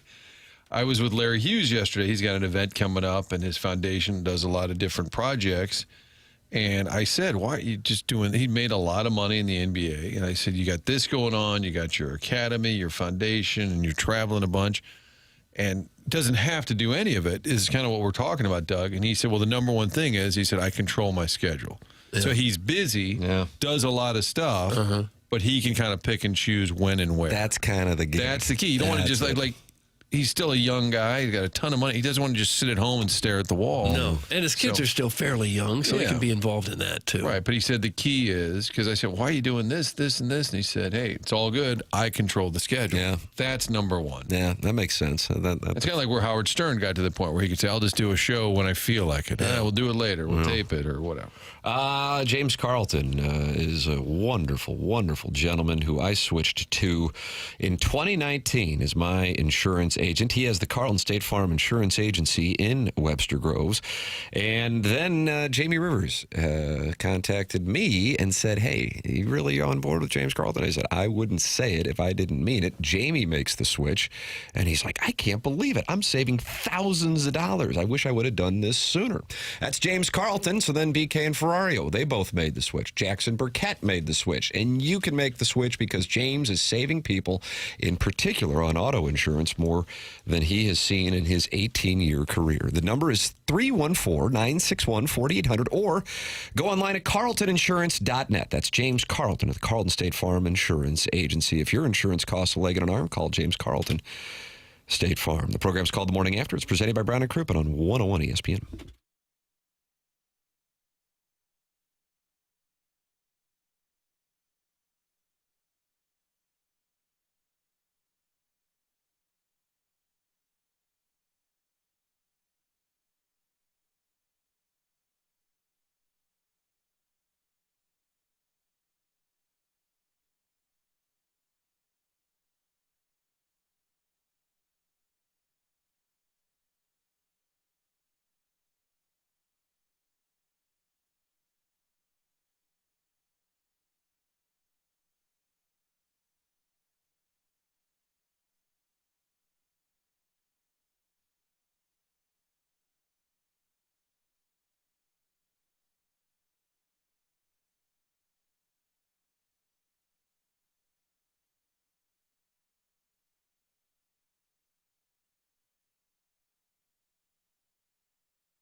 This is Jackson with the Sports Center update brought to you by Universal Windows Direct.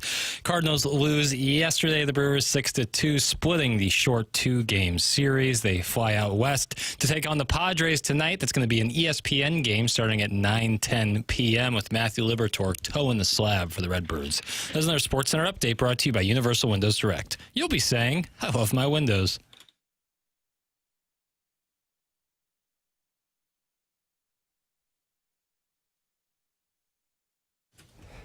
Yeah. Yeah. Yeah. Yeah. Bring it to the loo. Nice. It's TMA 101 ESPN Fisher Window and Door Store, sponsor of the 8 o'clock hour here on the program. Tim McKernan, Doug Vaughn, Martin Kilcoyne with you. Jackson Burkett, and what I think is the best haircut I've ever seen on this man since I met him. Doug, I met him 12 years ago when he was a boy. I'm not like my boy is young, and he was 16. It was 12 years ago. It's crazy to think Did about. you really meet? I thought that was just some weird bit you were doing. No, I did in Because high you like school. your boys young? Oh, so now we're going to judge. Well, that's what you said. Seriously did. Well, I didn't say it. He said it. I did a school project. Oh, okay. It was for my What was it on? broadcast journalism class. Okay. And Sorry. I did. I just I took video of the show that was going on, interviewed Doug and Tim, and pretty good stuff. Didn't interview Iggy the Plowhawk. Very interesting. Plowhawk had probably just started, Yeah. and Iggy was not on the show at the time. They actually have a broadcast journalism class in high school? I will do. Well, you are classically trained Nah, in journalism, maybe not radio. nah, not really. But the premise is, I think it is the best haircut that It's a nice- I've known you. Thank you. And so would you go to some la-di-da place in Clayton, huh? No, quite the opposite. In fact, very meat and potatoes haircuttery. The hair Doug's guy, Jerry the Barber. No, not that meat and potatoes. There wasn't like a swirly little baton. Oh, out don't you front. Is that what like they call that? those I loved swirly it. batons? I don't know what that's called. Or Barber pole. The barber pole. What's the significance of it? Just to alert. Barber works here. Yeah, right. Okay. We're open. This was back like in the old days when all the storefronts looked the exact same, and you had to differentiate in some way, I guess. I guess. It's just like an advertising Well, I mean, sign or you were something. born in 1863. I figured that you 64. you'd have some sort of. It's not that background in this. long ago when people had barber poles. No, There's probably that probably some still have them. out there. Yeah, it's a classic look. Yeah. Sounds like some rich kid class. That's from the Salty Bald Dad from Caseyville. Not untrue. Perimenopause is the new buzzword suburban moms in their 40s use to justify treating people like garbage. The treatment usually involves shots of Zepbound. Anybody know what that means? I honestly don't know. I don't know if that was a talk to text error. Shots of Zepbound, Botox, and collagen. That's from the Birthday Hawk. So It's refreshing to see rich white women. Perimenopause is a buzzword, Doug. and you can use that to justify treating others like garbage.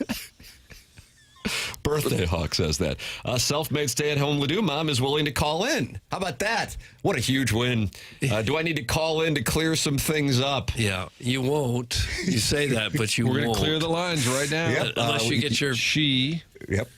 314-974-0101. Self-made stay-at-home Ladue mom is going to join us right here on the Callier and Thompson phone lines. How great is this? It's not. Won't be great. It won't be him. What? It'll be a daughter, a wife, How dare you? a neighbor. How dare you, sir? Come on, man, I'm losing my high. Guys, Birthday Hawk is speaking the truth. That's from Jackson's Buttfro. Zepbound is a GLP-1. Huh. I didn't know that. Okay. Also for Plowsy, did he ever lose his high? No. Okay. Stayed high. Perimenopause made popular by your friends and neighbors' new season. That's from the Lake St. Louis Island Boy. I haven't started watching that yet. Has anybody watched that yet? Martin, you got into that. You and Kim got into it, right? Yeah. Season 1? I think But you we're haven't- up to date. I have not heard. Oh, you haven't? You started watching I season 2. occasionally fall asleep while watching, and my wife Kim would say, "You mean every time?" Yeah.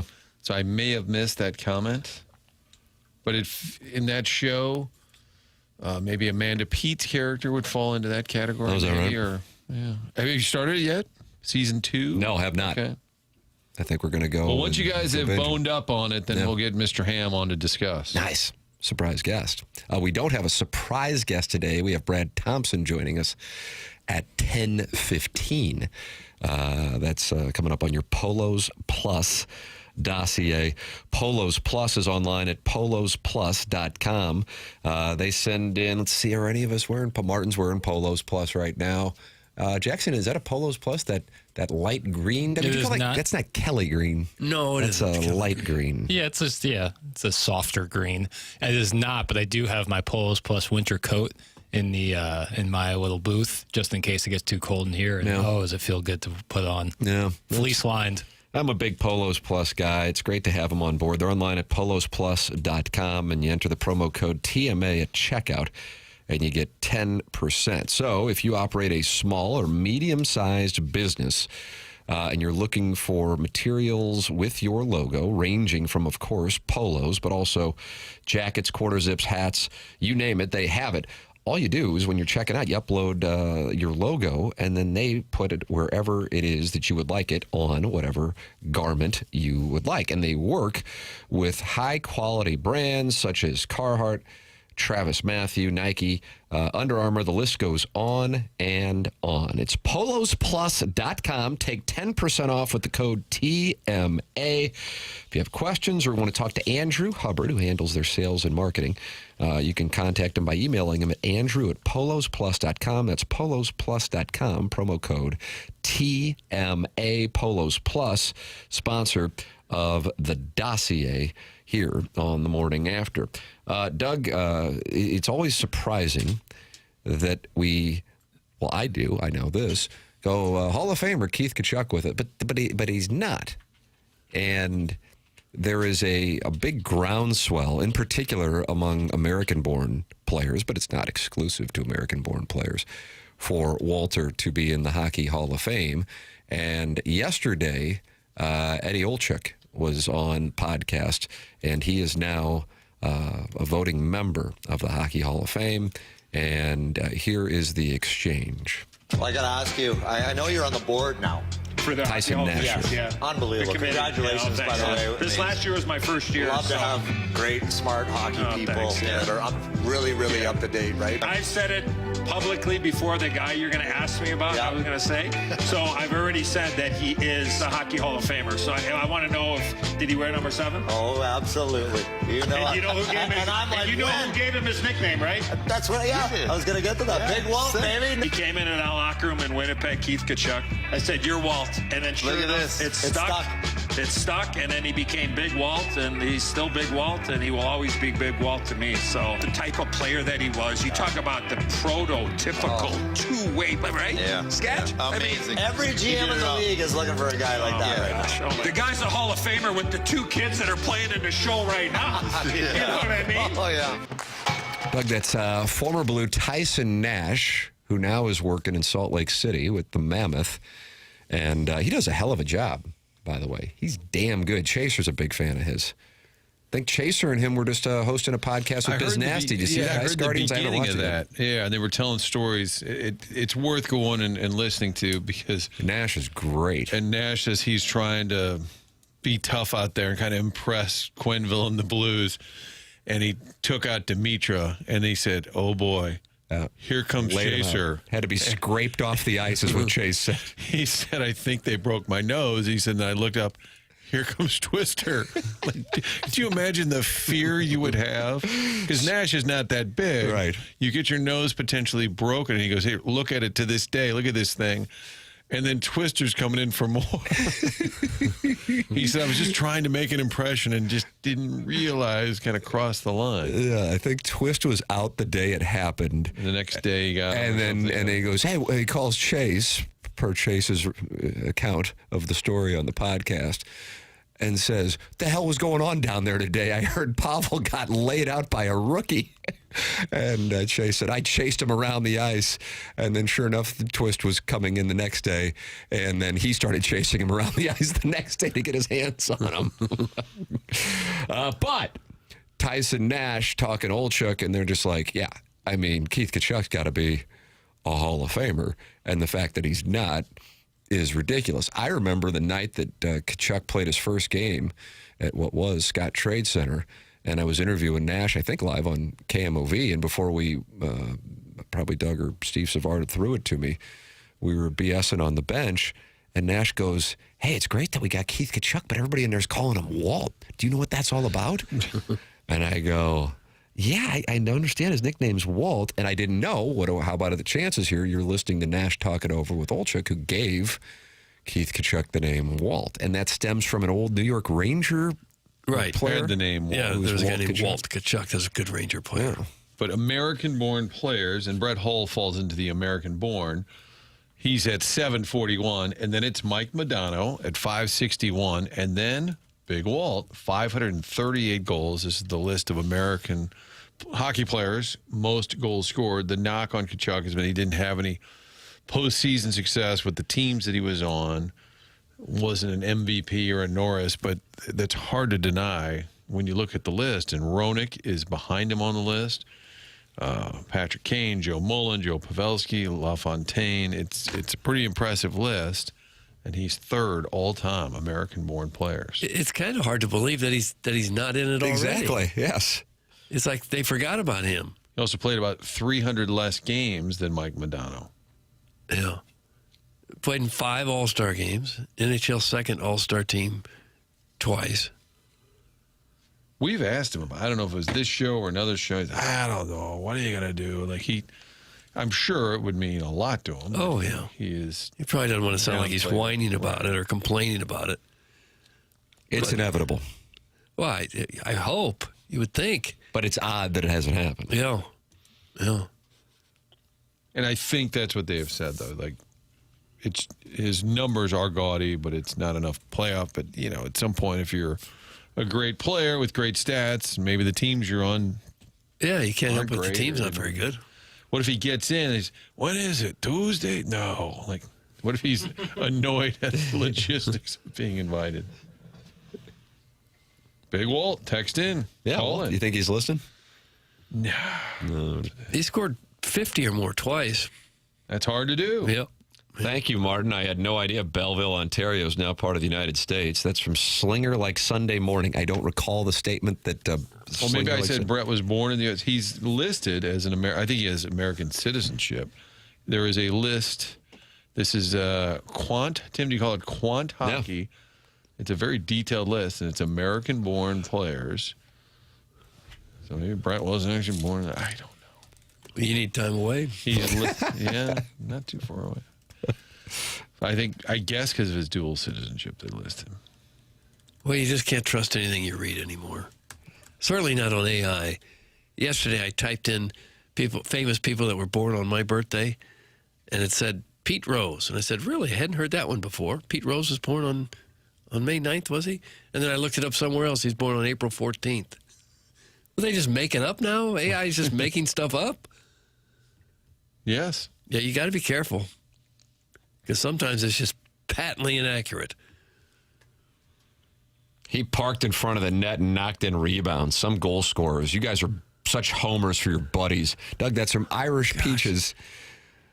He scored 538 so those goals don't count. The last one he scored with his teeth. Remember that slap shot hit him right in the mouth and trickled in. Right as he was exiting the game of hockey, he had months, if not years, of dental work after that. He's a stick, huh? Yeah. I say this respectfully to Irish Peaches, and honestly, if it were Italian Peaches, I don't know if I would be as respectful, and that's something I need to examine. Yeah. But because it's Irish Peaches, I will say I think that there are other people outside of the studio who believe Keith Tkachuk should be in the Hall of Fame. That audio there would be an example of it. But Irish Peaches, why if you don't think he should be in there, man, do I respect you. I wonder how many other guys who've scored that many goals aren't in the Hall of Fame. Well, one of the great things about your friends at Artificial Intelligence that you were just endorsing, and we had Marius's email with Claude. Doug, I've got the answers for you. Okay. Patrick Marleau, 566. The Little Ball of Hate scored 522, and Peter Bondra, 503. That's it. Yeah. 48 players have scored at least 500 NHL goals, but only 4 eligible retired players with 500-plus goals are not in the Hockey Hall of Fame. All right. And he had 538, which is a whole nother good season, beyond 500 goals. What's next, Irish Peaches? We're going to say Edmonds shouldn't be in the Hall of Fame because he made too many catches over his shoulder and didn't play the game the right way? That's from Dada, and he played with Keith Tkachuk. This guy knows he's a Hall of Famer. Oh, I imagine Keith Tkachuk lit him up like a... Dada didn't make a whole lot of saves in the practice that I saw. You're out of line, sir. A lot of players felt pretty good about their shots or shooting. Nicely done, Doug. That was an Iggy-esque way of mentioning that your birthday's coming up. That's from Craig O'Neill. Doug's got a birthday coming up, Martin. Big special gala coming up. Sounds like it's Saturday to me. I was just doing a cautionary tale on believing everything that you read, especially on AI, because sometimes it gives you just flat-out wrong information. What are you going to do for your birthday? Nothing. Seriously? Look up famous birthdays. You're not going to do anything for the I don't know. I don't want to do anything for I don't need a birthday party anymore. Wow. Sounds like we should throw a big bang. At what age do you stop asking for threesomes? I don't ever 63. I don't ever 63. recall putting in an official request. Oh, glad you brought your party poop to this situation. You guys still want birthday parties? Yeah. I don't. What do you think the largest cumulative age of a threesome is? Oh, probably have to go to a retirement home for that. Clint Eastwood in the movie The Mule had not one but two threesomes in that movie, and him at a ripe age of probably 88 at the time. I got to tell you, I was completely oblivious to this, and now I couldn't be more intrigued. Yeah, The Mule. Kind of a fun little picture. Was it the more popular or the less popular? Less. The good one. Well, I bet the You just cumulative nabbed it age has gotten to over 200. Oh, yeah, for sure. I mean, 380-year-olds, you're hitting 240. You think? Do you think that's happened, though? I doubt it. I kind of agree with you. I doubt it. What if I set the over-under at 214 and a half? How are we going to know? Yeah, where do we get that information? Jackson, is that on AI? yeah, well, you know. And this gotta is shoot all to because score. Doug Googled his couldn't trust birthday? it. Whose birthday? Pete Rose? You want to go setting some records on your birthday, Doug? It's like April 14th. Okay, I'm not going to use my work machine for this one. For Pete The old Rose's personal birthday? device? No. Oldest threesome. Eldest? I was thinking about that as another guy who didn't get into the Hall of Fame when he should have. It's Pete Rose. Tell Irish Peaches to stick a potato down his throat so he can't mutter any more nonsense into the show. That's from Fred Dreyer's Mushroom Mark, and he's not happy now. Simply Googling oldest threesome does not yield the results I was thinking it was going to yield. What did it get you? A lot of websites with the word X in it. Oh, no. Producer Joe's Ask Scab just sent in a screenshot of his exchange with AI. Hey, co-pilot, do you think Doug Vaughn of TMA in St. Louis, Missouri would enjoy my company on the night of his birthday? Yes, Doug Vaughn will absolutely love your company. That's from producer Joe's Ask You Scab. shouldn't use AI like a magic 8-ball. Magic 8. All signs point to yes. I like when you'd shake it, and it would say, it's unclear at this time. Oh, for God's sakes. Doug, I've never seen this one before, and I've seen some things since we started on 101 ESPN, Jackson and I anyway, with Balloon Party in January of 2022 that I never thought I would see. As far as attacks, this is a new one. Of course, the lucky his whole life boomers born in beautiful weather May. I didn't have anything to do with it. Doug, that's from the salty bald dad from Caseyville. Lucky his whole life. I'm going to text back, hell yeah, Hasn't brother. always felt real lucky. Quit using AI. It's ruining the world. That's some artificial unintelligence.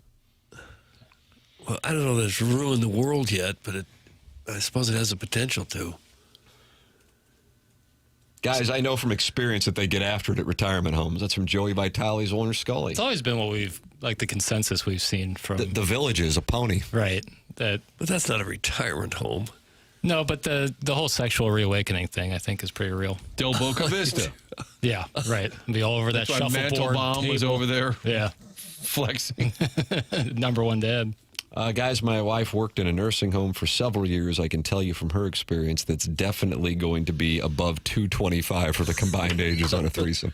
Chairman Kurtz applauding. 225. What's that divided by 3? Threesomes are never okay to ask for if you have any ounce of principles or ethics. Well, that's why I'm still asking. Yeah. Right. That's from Sharon in Clayton. I'm surprised that she hasn't partaken. Terminators are Skynet are 13 AI uses away. Doug, that's from the 573. Oh, man. Terminator 2 is so good.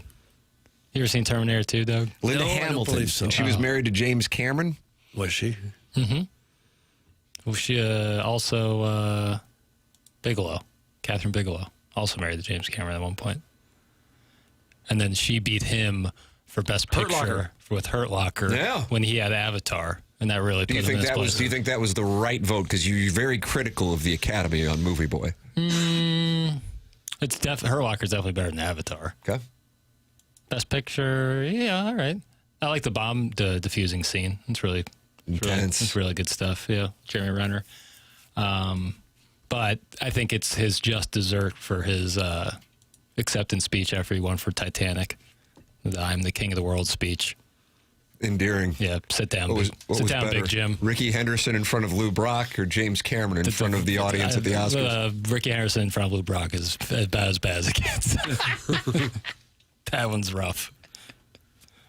Sharon has threesomes with her ex-husbands. That's from Pele Blanco. Oh, that's not accurate, I'm sure. I am still envious of Linda Hamilton's guns. Doug, that's from Caller Ellen. Shredded in Terminator 2. AI haters are lazy white-collar workers who realize they're about to be replaced. That's from the Hunchback of On Castle. Right, class warfare is now breaking out. Shocking. Papers, have you reviewed Behind the Candelabra on Movie Boy? That's from the Worst Woods Wacko. Doug, that's the Liberace. Yeah, it's a favorite of Ken Strode's. I'll leave him to that. Yeah. Go figure, the 573 having difficulty with the English language. That's from Doug's Prison Wallet. And now we have class warfare, we have zip code and area code warfare going on, Doug, and it's incredibly unfortunate. We don't want to see it, but alas, that's what we are seeing in the Air Comfort Service text inbox. I have no ex-husbands yet. That's from Sharon and Clayton. Oh, sweet Lord. Never mind on the Hurt Locker. You know what else was nominated that year, Tim? What? A little film called Up in the Air and another one called Inglourious Bastards. Those two. I mean, obviously, I love both those films. I think I would go with Inglourious Bastards. With no doubt. Up in the Air is a person. If that won Best Picture, that might have been a revolution of some sort. If Up in the Air won? Yeah, that's a weird nominee. I love it. So you're saying Hurt Locker should not have won, but... Oh, you're anti-St. Louis. No, I love Up in the Air. Okay. Weird that it got nominated for Best Picture, all things considered. Okay. Hurt Locker's a good movie, but Inglourious Bastard, to me, is undoubtedly better. Ooh, also A Serious Man. That was a good year. Guys, I'm seriously having a hard time recalling Clint Eastwood having threesomes in the movie The Mule. I was going to say, I saw that Mr. movie. Not one. It struck me. It struck me as such a strange statement, but I haven't seen the Drove movie. the old pickup truck. He took the pot across state lines. I don't remember that. You're the movie boy. I'm sorry. Rewatch The Mule, 2018. Okay, rewatch. Tuggs, we got to do that tonight. I'm not going to watch them. Well, you got a birthday coming up. You got the mule. It's true. I found the clip. He did. Really? Yeah. Two of them? And I don't know about two, but they're at a pool party and then they take it inside. Yep. They look young. Well, yeah. Oh, Cash Money? Yeah, I mean, it doesn't help that Clint Eastwood directs the movies also. Holy cow. If you think Inglourious Bastards is better than The Hurt Locker, you should have any entertainment podcast deleted from the podcast charts. That's from Ed Time of the Brothers Time. He wants you out of business. Dig my feet firmly into the ground on that take. Tell movie bitch to stop with these takes. That's from Lady Sonia's Teacup. Don't care. When you get that new haircut, you got a confidence they can't get to you anymore. Inglourious Bastards is like one of the best movies of the 21st century, so I don't care.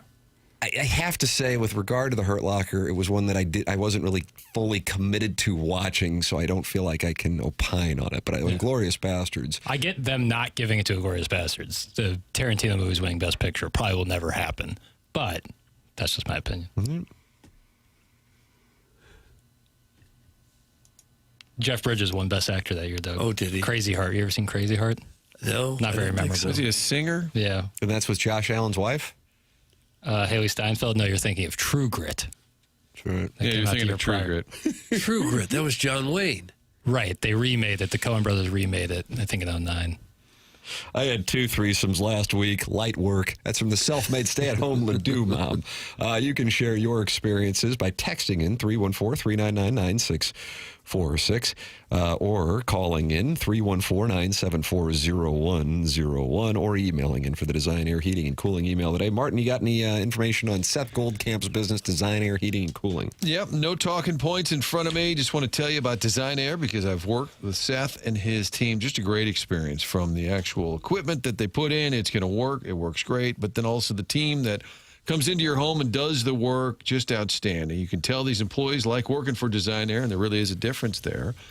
When you have great employees, and that's something that Seth Goldcamp and his family have been proud of for years, the entire operation. They've been doing this as a family-owned business for more than a century. This time of year, we know the AC is about to kick in full tilt. Make sure you are up and running for the entire summer.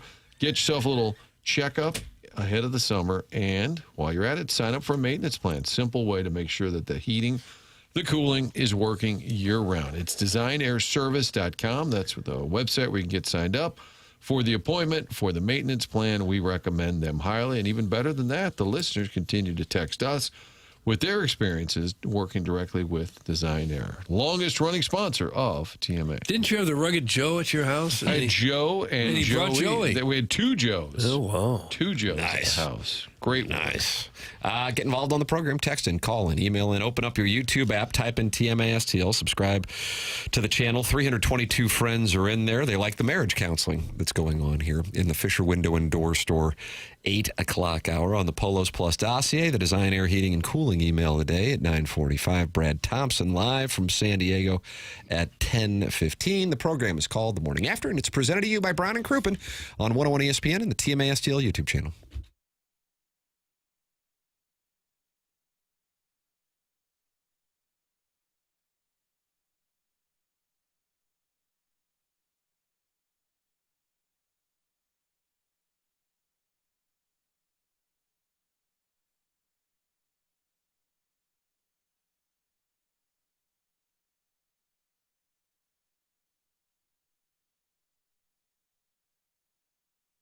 Michaels has been family and locally owned for over 30 years. He takes pride in helping and making sure that his employees are happy and make a great living. You can go online right now, get 3 samples free from Proximity Mills.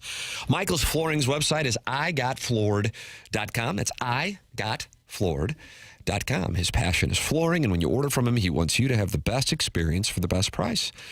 Just come in or talk to him. You're going to see the difference. They want to make sure they suggest the best thing for you, not pushing what corporate's telling them they have too much of. There is a reason he's continued to grow through the 31 years. Employees love working for him as they feel like family, and he makes sure they're taken care of, and this then rubs off to the families buying the product as they know they have the best interest of the buyers at heart. They have it all. Carpet's awesome, and it's back. They have so many varieties of all flooring and 3 easy-to-get-to locations in St. Louis. They are in Creve Coeur, Darden Prairie, and St. Peters. Come see why people are loving getting floored by Michael, and make sure you visit igotfloored.com.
Happy Fly, Fred, Bird, retired numbers and players. Bush Stadium, the Arch, Clydesdales, and the Rally Squirrel.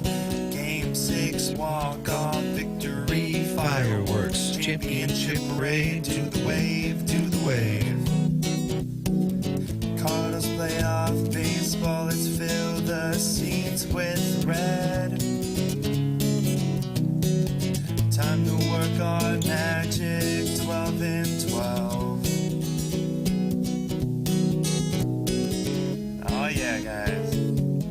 Alright. I'm gonna give you the lineup. Oh, gosh. What happened to that song where the guy sang the players' names, like Carpenter? Why are you down on Jackson's selection? Well, there's better Cardinal songs than this one. Right on. Good thing there's more breaks. The program's called The Morning After. It's presented by Brown and Crouppen from the Stifel studios here on 101 ESPN and the TMA STL YouTube channel. Papers just told me it's going to be a rainy weekend. That's what the I'm weather. madder than a hornet about that. I didn't think that was the case. That's what the weather app's showing. But we've been told that weather app's warm garbage. Yeah, well, where there's smoke, there's fire. 80% chance tomorrow. 45% chance on Saturday. Sunday has a 50% chance. So maybe it won't rain. Why don't you look at the positive side of it? I'm not cheering less for rain. than 5/100ths of an inch on Saturday. All right, then I'll play golf. Oh, where are you going to compress? I don't know. Probably somewhere in the Illinois side. Next week's weather looks almost perfect, like low 70s. Well, it's Dotem week. Yeah. Yahweh loves the Dotem. He must. He must really shine on it. I love Blaze Jordan. Hit another home run yesterday. Blaze Jordan of the Memphis Redbirds, third baseman, Doug, where the Cardinals now have Urias, occasional cleanup hitter on the IL, is hitting .322 with 8 home runs in 118 at-bats and a .972 OPS. They got to be wondering about that situation. What do you think, considering like that particular position?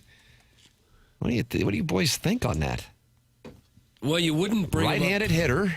You wouldn't bring him up to sit on the bench. And if you're going to platoon him with Gorman as a right-hander, he's not going to get many starts.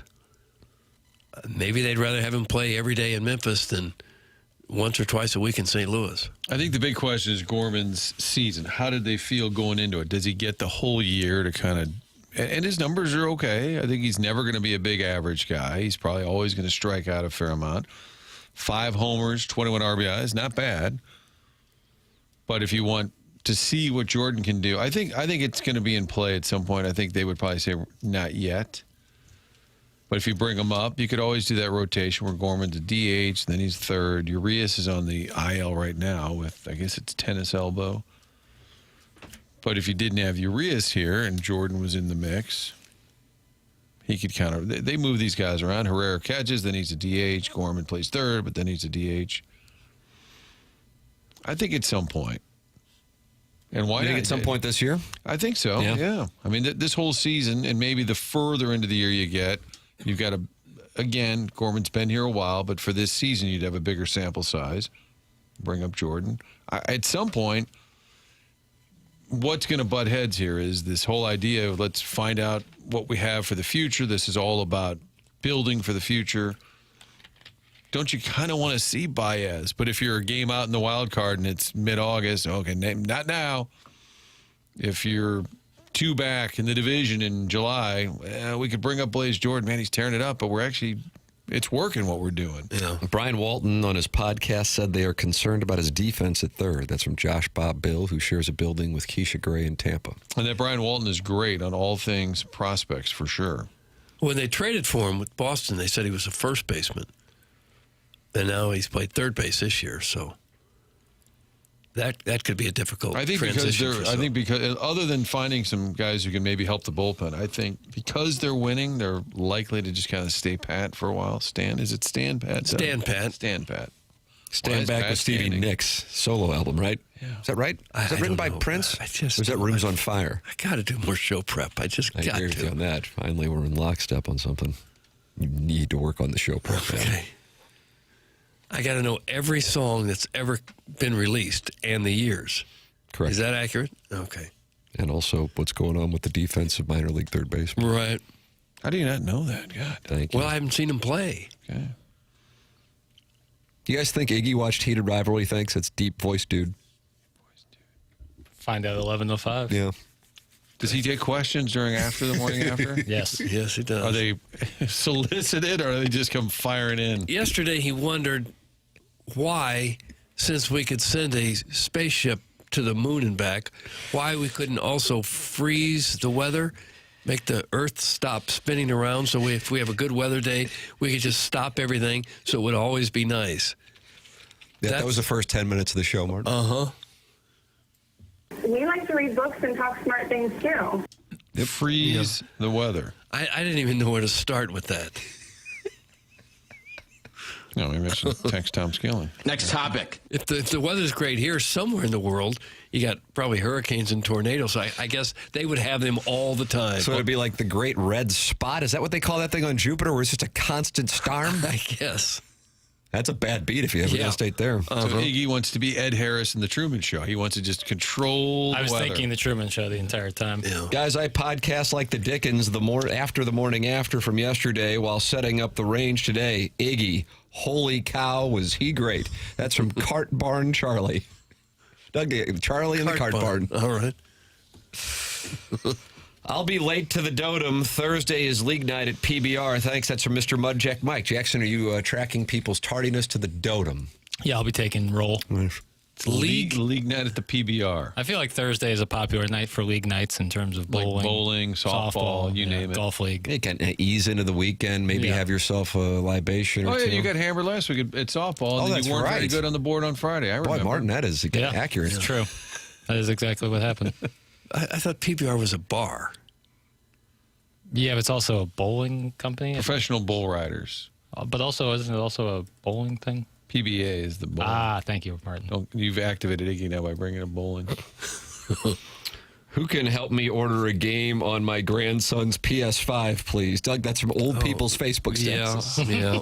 They don't come in very often, but I really enjoy it. Old People's Facebook status is like Justin in Columbia. They strike, then they're gone. Yeah. And they come back and you don't see it coming. The thing that puzzles me on those is why people want to reveal all of their health problems. They'll tell you what medicine they're on and what they're going through. Isn't that the last thing in the world you'd care to share with the world? that goes on Old People's Facebook status? Yeah. Really? Yeah. They just announced that they got a new prescription? Yeah. Really? Yeah. Pray for me. Back in the hospital tomorrow. I'm going to get this removed and that removed, and then I'll be in rehab for 3 months. Why are you telling us this? What I don't understand, the older people get, if you're going to meet up and family members, even my buddy Rich School, it was like, hey, can you come in this day or can I meet for lunch?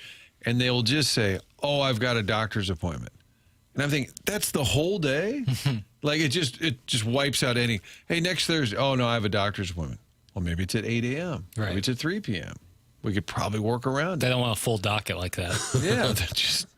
Well, you can't miss it because if you do, you can't get back in for the doctor for about 6 months. Maybe that's it, but they'll just say, oh, I have a doctor's appointment that day. That day? What time? Can we work around it? No. Doctor's appointment that day. I never needed the doctor much until recent years, but I don't ever remember it taking 5 to 6 months to get in to see most doctors. It does now. That would be an old person's Facebook post. Yeah. I enjoyed last week's one. No, the post would be, here's the mole they cut off my face. Oh, Pray for me. So you keep that? I guess if you asked for it, maybe they could. Yeah. I enjoyed last week's where he said, or she, I'm looking for a DJ. Can someone please help me out? It's for a benefit. In other words, like, don't really want to pay for it. Right. Even like, Yeah. Someone would volunteer their services. Guys, will there be someone at the Dotem keeping pace of play going and corralling Cletus who will be harassing everyone about what they're shooting currently in addition to chasing their asses? I'm concerned with a 10:30 start. I may be late to coach a 6 o'clock T-ball game. Doug, that's Carlos Spicy winner. You'd have to think there'd be marshals out on the course. I'm an advocate for playing in eightsomes. Yeah. It's good. I know it sounds absurd, but a charity scramble, it keeps pace of play. Yeah, somehow it makes everything go quicker. It really does. So I had one a couple weeks the ago. hole at the same time? Yes. But you're only essentially using one ball per group. So it doesn't take as long. Plus, I say it's better for vibes, too. I agree with that. Better for if vibes. you give a damn about the outcome, it keeps the nonsense. You know what I mean? Right, yeah. It keeps someone an eye out on most somebody. people are not giving a damn about the outcome. Unless there's some sort of chop involved. Unless it's your son. yeah, you're exactly right. If you are not an 8-year-old, you don't care about the outcome of the dotem. That's correct. Yeah. What was the winning score last year? Well, we found somebody else. Well, somebody probably came in 25 under par. That was from your local meatball. Jackson, you have the data of the winning score at last year's I have dotem. no idea. I truly don't. That's when you enter and say, oh, yeah, I got my uncles playing, my father-in-law, and my buddy Chris. Nigga. And Right. you just show up and smoke the field. Yeah. Winners, usually it's like you have like a woman golfer on your team who's like a big hitter and tees off from the woman's tees and just hammers it. And then you're in really good shape. Beer Cat's an endorser. Eightsomes are way faster. It controls the cheating and it makes things move faster. It's from Beer Cats. All right. I'm all for it. Well, controlling cheating is probably the big thing. Corralling. I don't know how these teams come in with minus 19, minus 8. Sure you were. Sticks. Sure you were. I'm going to bring Tom O'Toole. He and I are just going to drive around in a car all day and watch all you boobs. See who's playing by the rules. Eightsomes work with its couples playing. Wife's drink, guys play. That's from the Hunchback of Vaughn Castle. Okay. That doesn't sound like a scramble. That sounds like just a social event somewhere. Is this a local golf tournament show? What about the movie boy chatter? That's from Brian Henshin. Okay, Henshin. Nobody cares about golf. That's from Buzz Killington, 69 1.6. Did he change his name from Choke Artist 1.6? You'd have to think. What are the chances of having that? What are the chances of somebody having 1.6 as their final 3 characters in their name? I think I did change it. Oh, wow. No, that's on you, son. Wow. Papers. Was that last Friday when you were all boozed up running the board? Could have been. Well, all right. I got no further questions, I'll do the audit, Tim. Here we go. Let's see here. When did this take place? Buzz Killington. Mm-hmm. The problem with Eightsomes is you have to share your Colombian Bam Bam with more people. That's from Heiser House. Oh, gosh. This guy says he won a charity pro-am with Ellen Port. They were 29 under par. I was about to say. Come on. In my mind, I was thinking, I wonder if Ellen Port wants to play the dotem. That could really free things. That could really delight my 8-year-old who's on a mission to win scrambles. Just let Ellen tee off and hit every shot. Yeah, but minus 29? So they shot a 43? Come on. Minus 29. I'm trying to think. I would think, I guess if you have a drivable par 4 and the 2's in play there, and if you have 4 par 5s, so now we're picking up another 4 there. So yeah, 29 under strikes me as It's unattainable. But then some of these tournaments will have like things where if you donate $100 or $500, you get to start on the green. You know what I mean? Oh, yeah. Well, if you're not playing by the rules, it's a different thing. My particular favorite is when you get to shoot the ball out of a bazooka. Have you been to one of those? Oh, yeah. The one I was in 2 weeks ago. Oh, it's fantastic. It seems awfully dangerous if somebody a little drunk were to aim the bazooka. Look at this, and act like he's going to shoot one of his friends. It would kill you. Talk about getting hit in the shoulder by a fastball. It would go right through you. It'd be like a bullet. It sounds like a Mr. Beast thing.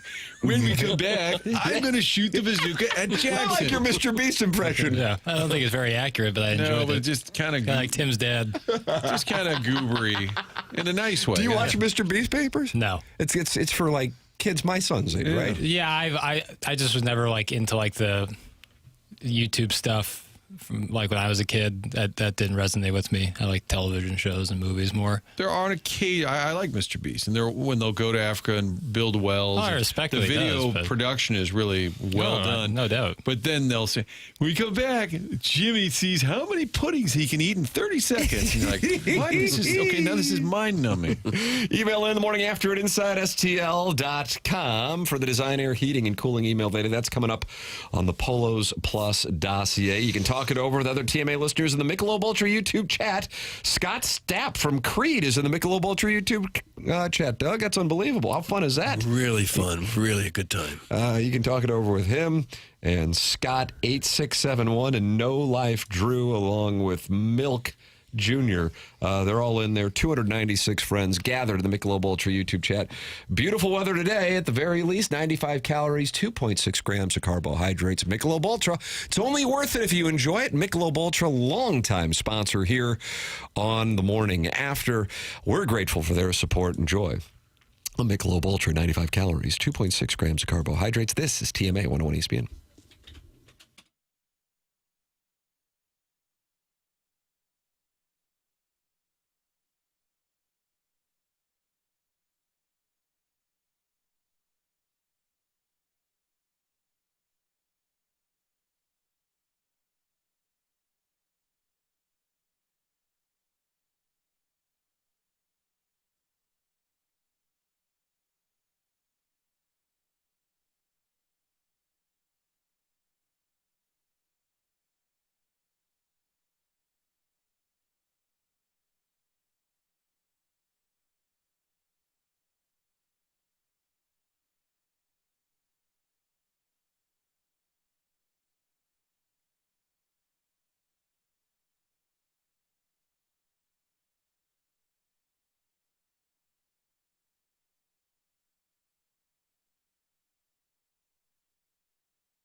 Doug, here it is. What is this? Stand back. Okay. And what's the purpose of this? Jackson? You guys mentioned it in the last segment. You're talking Ice-T, and then you're talking about Stand Back. All right. 1983 from the Wild Heart album. Yeah. But didn't Prince write Rooms on Fire? Oh, gosh, I don't know that. Maybe he wrote Stand Back. Hell, I don't know. No, I don't. Program's called The Morning After. It's presented to you by Brown and Crouppen on 101 ESPN and on the TMA STL YouTube channel. Tim McKernan, Doug Vaughn, Martin Kilcoyne with you on the presentation. Jackson Burkett's on the ones and twos. Chairman Kurt filters phone calls and emails, and we'll have the Design Air Heating and Cooling email today at 9:45 on the Polos Plus dossier. Brad Thompson will join us on the Callier and Thompson phone lines at 10:15 live from San Diego, where the Cardinals will take on the Padres. Start of a 4-game series tonight. I think there's nothing that people enjoy listening to more than people talk about their video game experiences and their fantasy teams. Sure. And their bad beats in poker or daily fantasy sports. It's like, oh, that's engaging. Give me more of it. Let me wash it all over me. Oh. But I got I think the 16th spot in our fantasy baseball league draft, which was producer Joe taking revenge on me, I believe. Is that what it was? And I drafted Fernando Tatis Jr., and as you may have heard on the telecast yesterday with Chip Carey and Brad Thompson, they were fascinated by the fact that somehow we are, as of yesterday anyway, sitting at May 6th, and the man hadn't hit a home run. Fernando Tatis Jr.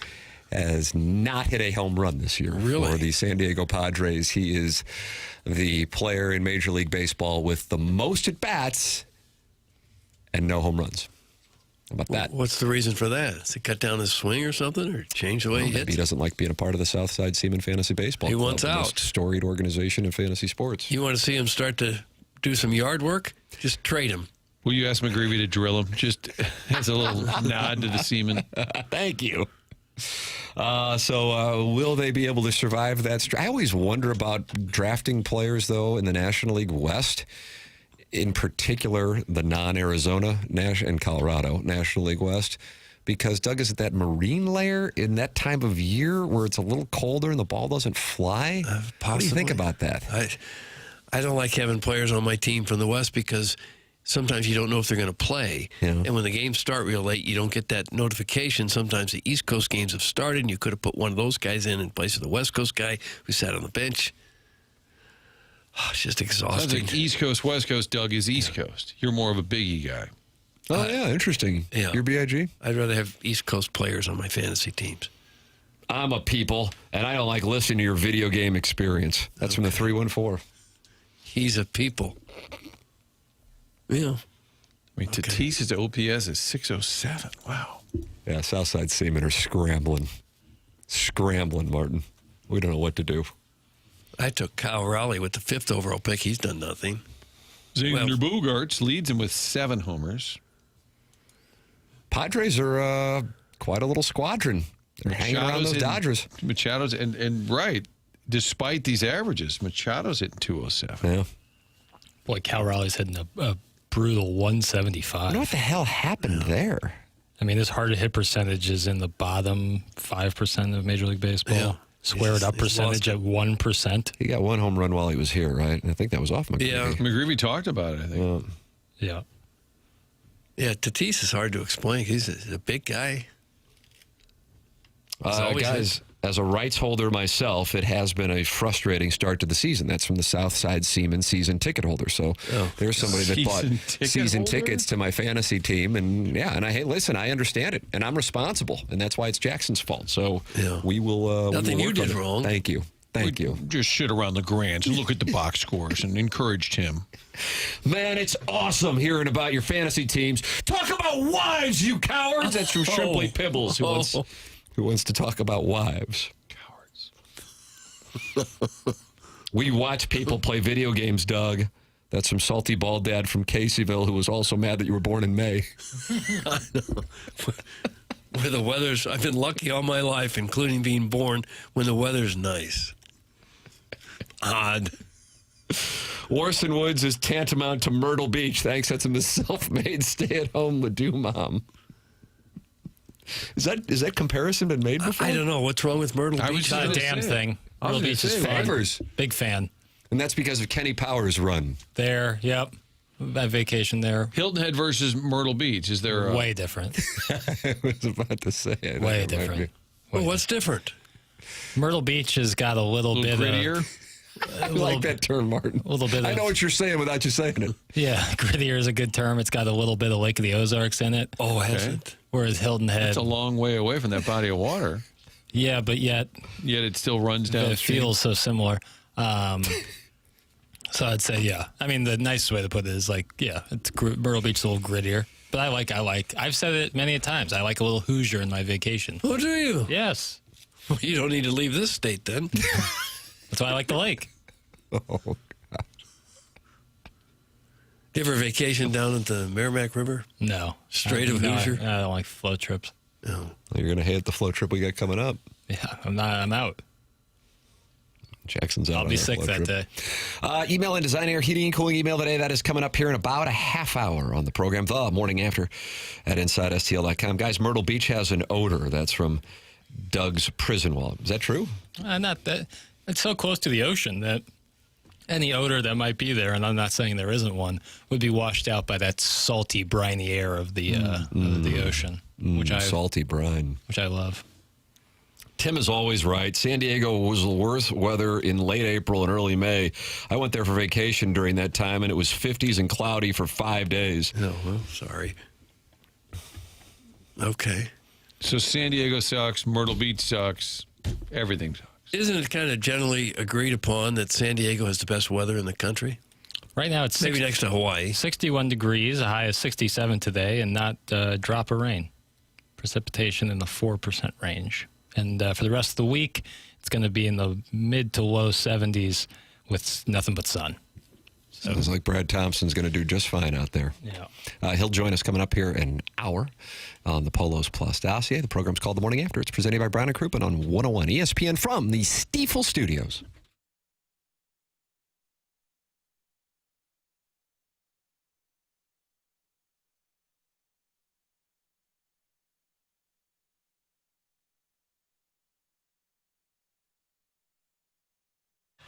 AutoLoanPro.com. You've heard me talk about it for a while now. Pretty simple. It's a great formula. Get online, pick out the car, and just know that they will work hard to get you approved. And not only that, lowest rates that are possible. AutoLoan Pro works with 50 different lenders, meaning they're going to get the best rates. Little to no money down. So no matter what the credit situation is, they get you into that vehicle. Pick it out online, and on that same site is where they put together a playbook. It's free to you. You can download it, just do a little bit of reading and understand better how the credit industry works. Next time around, maybe getting a different car that you had in mind. AutoLoanPro.com. Financing a car, the only thing you need to know is to choose the pro. AutoLoanPro.com. Cars on the site. Robert Thomas, friend of the show, he's on there. He and Jim Olive on those commercials during Blues games. Friend of the Blues for sure, but also to you when you're in the market for that vehicle. Whatever that situation, don't worry about it. Pick out the car and get approved at AutoLoanPro.com.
This is Jackson with a Sports Center update brought to you by Saliga Heating and Cooling. The Knicks defeat the 76ers last night, 108-102 to take a 2-0 series lead. Karl Anthony Towns, 20 points, 10 rebounds, 7 assists.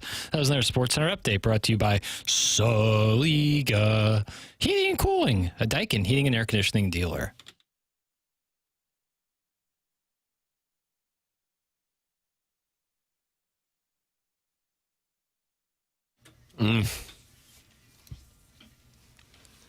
Doug, it's turned into a big Prince Thursday here on the morning after. Okay.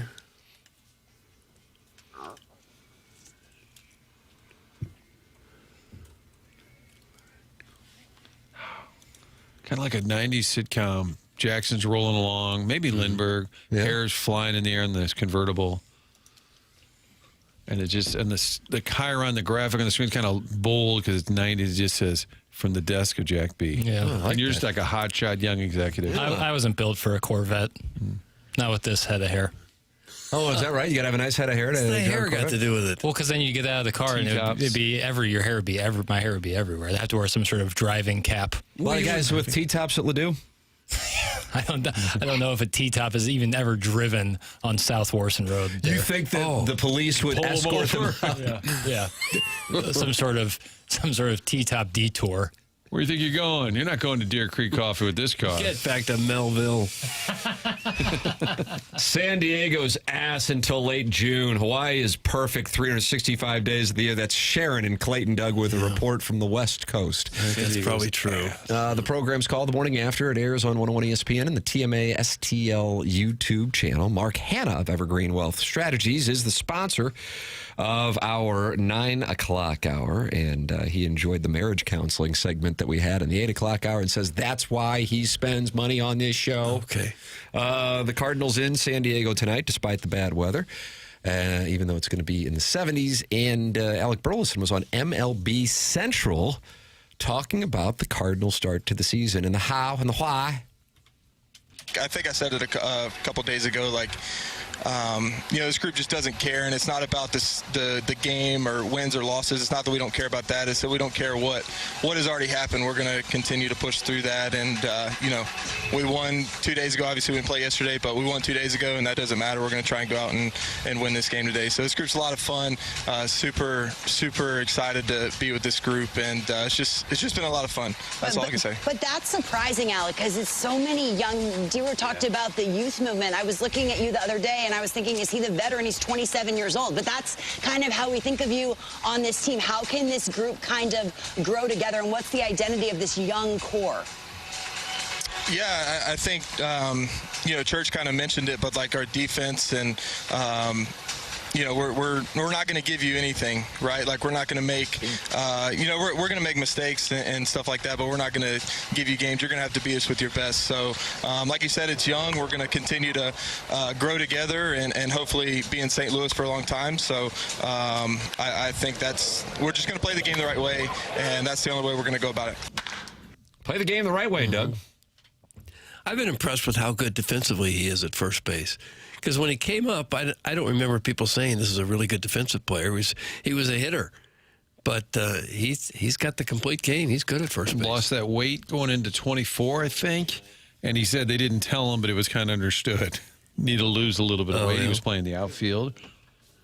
First home run of his career, Doug. Do you remember when he hit that home run? I don't. Nobody does, because it was the game Albert hit 700. How about that? Really? Burleson said not only that, Albert hits 2 homers. He said it's my first ever big league homer, and he hit his off a position player. Oh, well, yeah. So he said, At one point, Afton had more IROC T-tops than it had citizens. That's from Doug's Prism. Is that correct?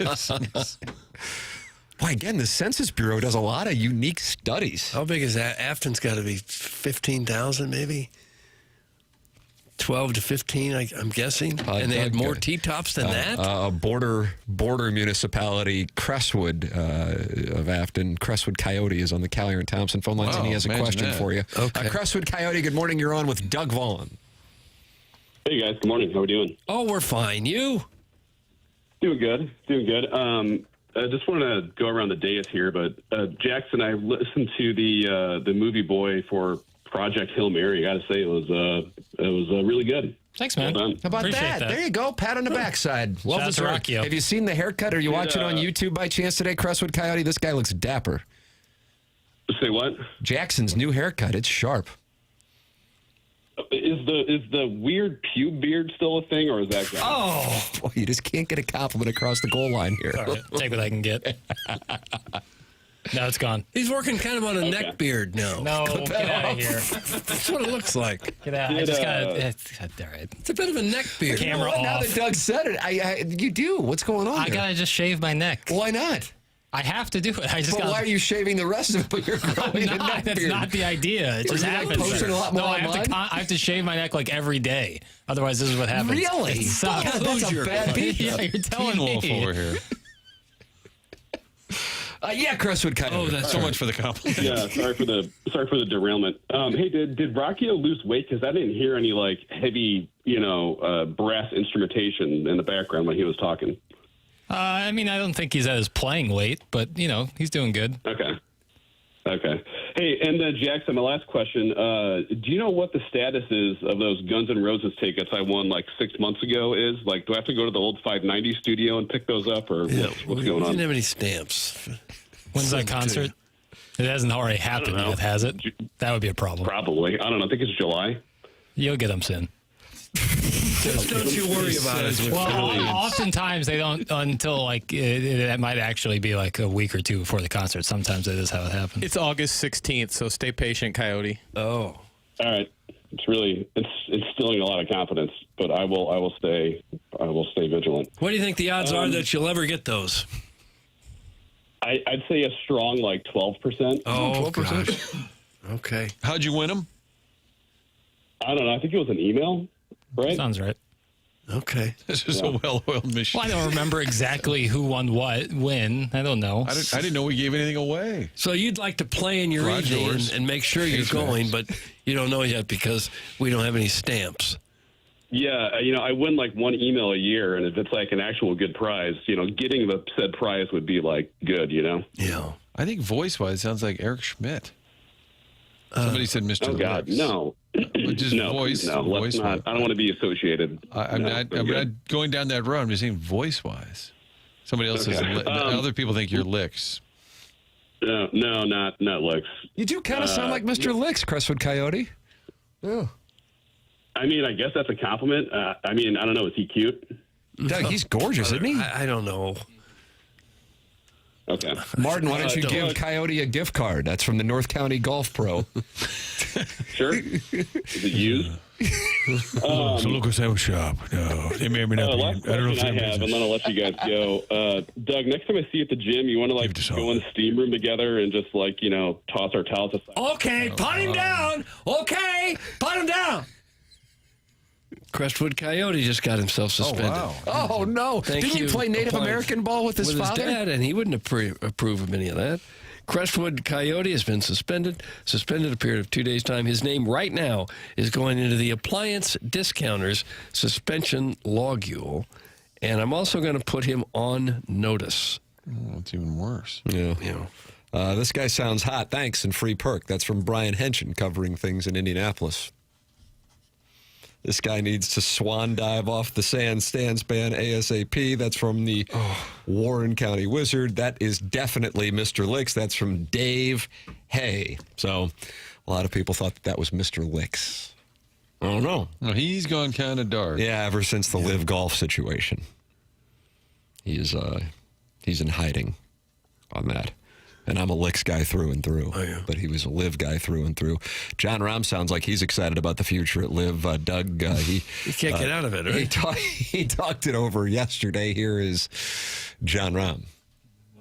Here is John Rahm. You might remember him. He won the U.S. Open. Was that at Torrey Pines? I forget where it was. Did he win the Masters in 2023? And then he put the green jacket on Scotty Scheffler, I think. I'll say I'm also not a lawyer. I have no idea. I couldn't tell you. I have very few talents in my life, and reading a contract or business are not two of them. Again, like you just said, as of right now, I have several years of my contract left, and I'm pretty sure they did a pretty good job when they they drafted that. So I don't see many ways out. And as of right now, I'm not really thinking about it since we still have a season to play and majors to compete for. So it's not something I want to think about just yet. That was actually me doing an accent with 1 year left of my contract at KFNS. Yeah. He's being asked about getting out of like his live deal. He's acting as if it's. I guess he's going to make sure he gets paid. Yeah. But the league may go away. But he's like, oh, I got my contract. The deal was for $300 million. So I'm sure he's not going to fight it too hard. All right, Tim, give him $300 million. Well, he only asked for 50. They'll just give him $300 million. Hadley will write it up. Lawyer Esquire. Well, he sounds like he's enthused to compete there. I don't think I can get out of it. I don't see many ways out. Well, would you want to get out of it if they still owe you $100 million or more dollars? Well, I don't know how much of it was up front. That's the core situation there. So they may have given him $100 or more million just of the $300 million before he ever started. Correct. It's still a guarantee of a ton of money.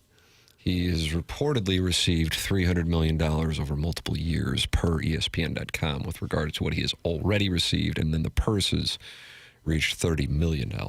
Yeah. It seems these guys are taking different paths. As in Brooks Koepka has kind of fallen on the sword pretty much and said, I want back. But the thing is that Rahm and DeChambeau both had those opportunities as well, and they chose not to when the PGA Tour was offering that, whereas Koepka did. Well, that's what I'm saying. They're choosing different ways to go about it. Koepka's saying basically, I want back in, fall on the sword, do whatever I have to do. Rahm is saying, hey, I got a contract, I'm over here. And then Bryson is saying, I'm going to focus on my YouTube channel? That's correct. He says, I think from my perspective, I'd love to grow my YouTube channel 3 times, maybe even more. This is what he said while practicing in preparation for this week's Live Golf Tournament at Trump National Club in D.C. Quote, I'd love to do a bunch of dubbing in different languages, giving the world more reason to watch YouTube, and then I'd love to play tournaments that want me. Well, that YouTube could really use a push to get more people to check it out. There's already more people watching YouTube than any other station in the world, any other network or station. So he, instead of eyeing Jack Nicklaus or Tiger Woods, he's eyeing Mr. Beast? Yeah, Mr. Beast. Sounds like. DeChambeau said with regard to the PGA Tour and then Live, says the egos need to get dropped. Everybody needs to come in with a level-headed playing field with an opportunistic mindset to grow the game of golf. That's why I came over here. That's why I do what I do on YouTube. Does golf need any more growing? Isn't it in a pretty good spot right now? That was the public statement from almost all of the players who went to Live, is that they wanted to grow the game of golf. Grow the game. To Brooks Koepka's credit, he said, I'm here for the money. Yeah. And then they said, well, give us some back at PGA. Okay, fine. And I think he had to peel off tens of millions of dollars. But when you got that much, it's like, whatever. But if you watched him full swing, he was bored out of his mind by it. I think I'd be in his camp where I would say, whatever I got to do, because money's not an issue. And you say, I gave it a shot, I took the check, and it kind of sucked. I want to go back. I think I would handle it like Koepka. You wouldn't try to grow the game? No. The game is played all over the world. Bryson, you could also do YouTube and be a golfer. I'm pretty sure you could still do both. Yeah. Just a thought. All right. I love listening to Tim talk golf. It's like watching Picasso paint. Oh, Got some MD 2020. You already gave the text to the... Jesus. I think it's broken. I didn't like the eliminating of that twister. Bryson's returned to his normal self. All his goodwill's gone. The PGA doesn't need him. That's from Harrison's brother Master.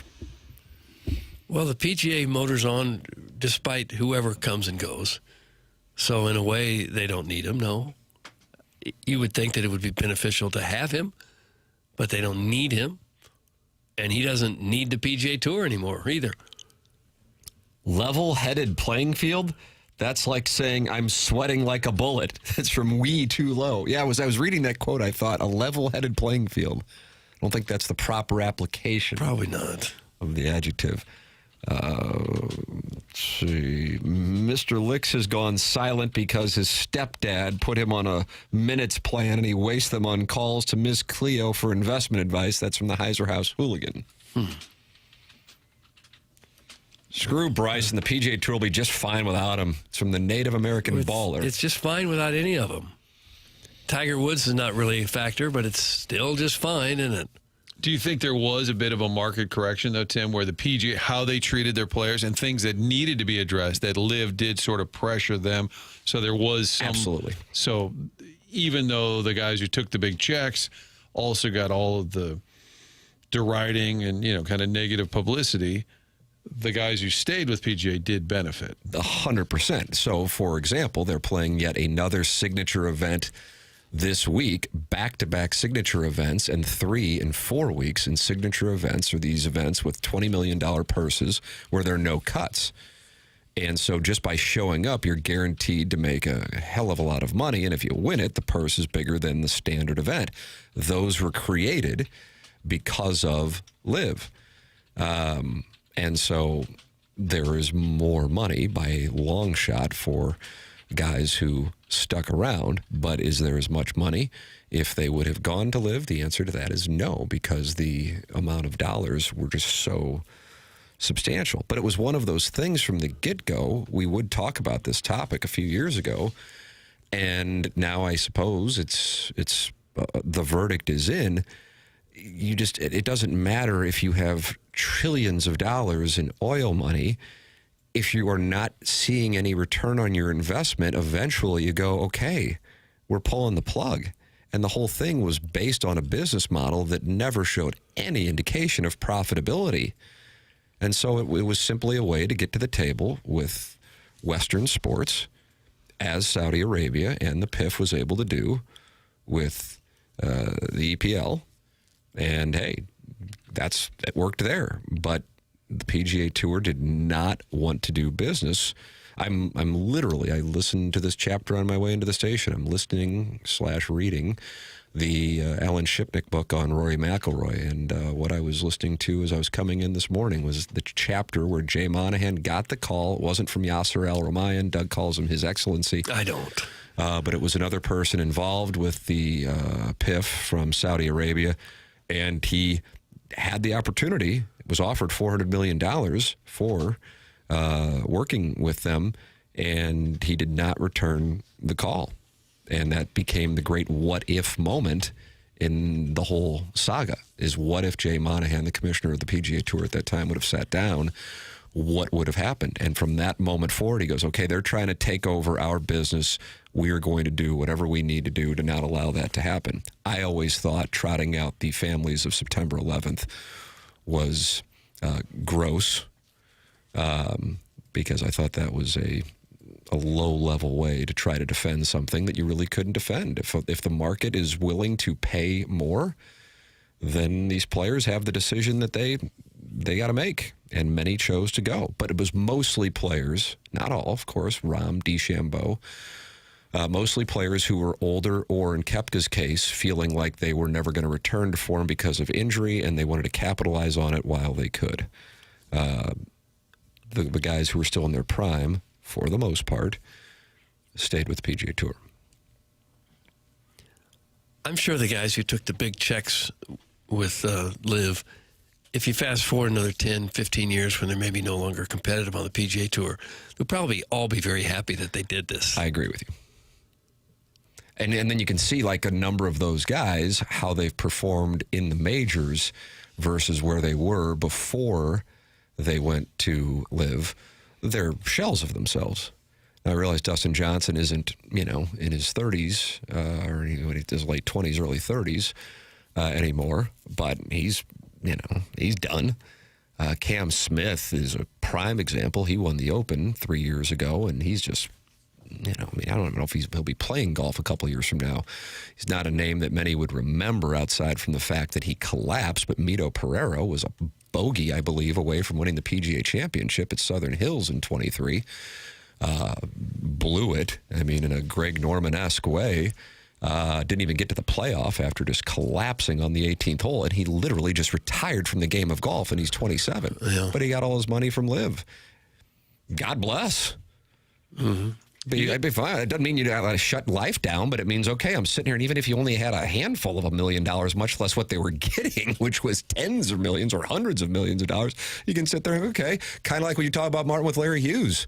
I got enough now that I can kind of dictate my schedule. Doesn't mean I'm not going to do anything. I can just kind of invest in a variety of businesses or do passion projects, charity, whatever. Did Liv think they would outdo PGA, or did they think they'd become so powerful they would force some kind of merger, or did they think they could just coexist and be big at the same time? It just seemed like it was never realistic. I think, if you recall, it came out of nowhere. It was, I think, in June, and it might have been at 23, where there was this sudden presser. It wasn't even a presser. It was an interview with Jay Monahan and Yasser Al-Rumayyan on CNBC, in which they announced that they had come to an agreement that they were going to work together in some sort of a merger. But then it never happened. And then 6 months later, they took John Rahm, and it was kind of like, all right, here you go. This is what we're going to do. You're not going to work with us. We're still going to go get you guys. And John Rahm went to the Live Tour. But as far as the sustainability, it was never there because it was never a project that was intriguing. I think one of the biggest things that they had working against them was that they never got on a large platform television-wise. Nothing against the CW. Now, wait a minute, Junior. But the product of team golf and, a shotgun start, it just was, and the goofy logos, the crushers and the fireballs and the cleats. Too gimmicky. And people that like golf don't like gimmicks. I wonder if CBS, NBC, and I'm sure they had no interest, but if they even considered, the PGA's like, they didn't want the backlash. Yes. And then advertisers would not sponsor because they didn't want the backlash of doing business with them. But my whole thing is a number of businesses do business with Saudi Arabia. This one was just positioned as it being absolutely a non-starter. Jackson is stretching. That means we need to break. That's my read. Kind of passive-aggressive, but... I did need to stretch, but we absolutely did need to break. We got to break. All right, it's TMA 101 ESPN.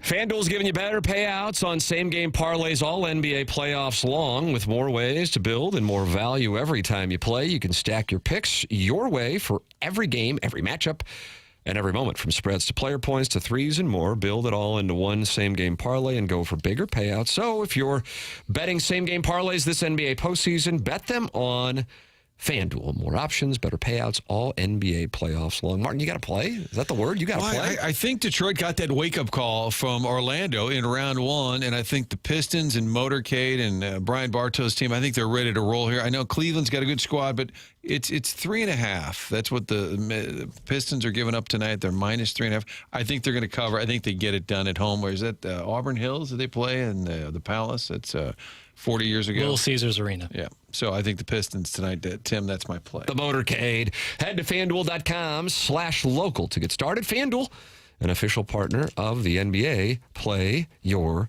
game. Must be 21 or older and present. Missouri gambling problem. Call 1-800-GAMBLER.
It's Team 801 ESPN. Martin, you might be wondering if Doug went to onboarding. Well, here's the deal.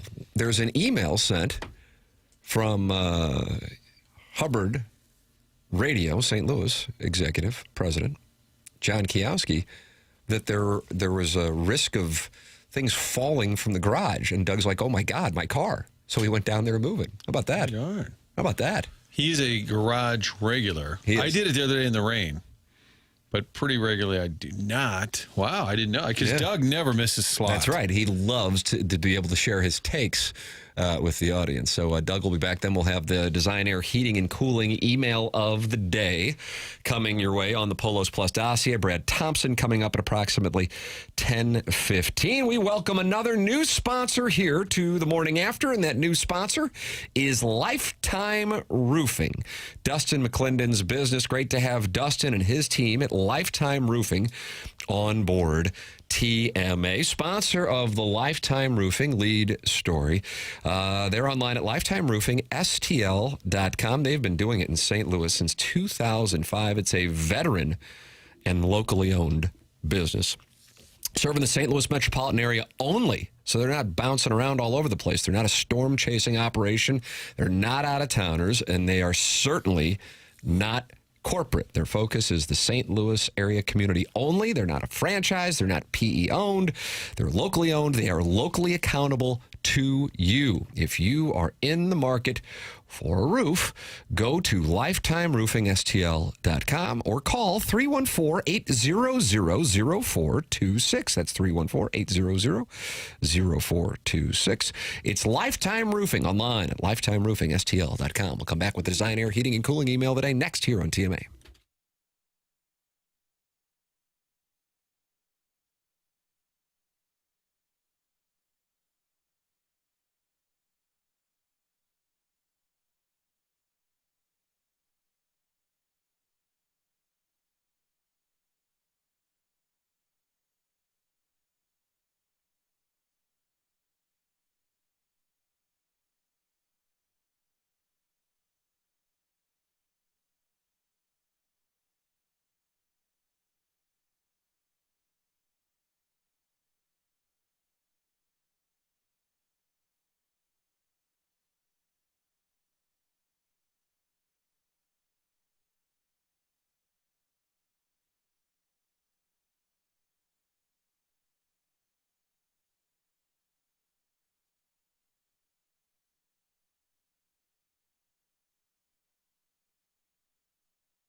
TMA 101 ESPN. We are in the Stifel studios here in the Marcana Evergreenwell Strategies 9 o'clock hour. Doug, is your vehicle safe?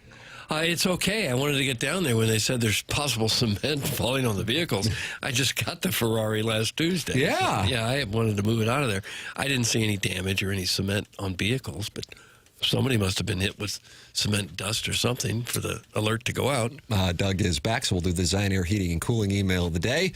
And then Brad Thompson is going to join us from San Diego coming up on your Polos Plus dossier. It's time for the Design Air Heating and Cooling email of the day. Hi, team. I reached out to Haim about applying for Release the Hoosier. He said I need to email TMA to get an official Gallup ranking of my Hoosierdom before they consider me. I hope your approval will suffice. Here's my resume below. I'm from St. Charles, but I have a 314 number to mute the Missouri River smell. I went to a Howell school. I went to Mizzou. I enjoy having too many beers on the golf course.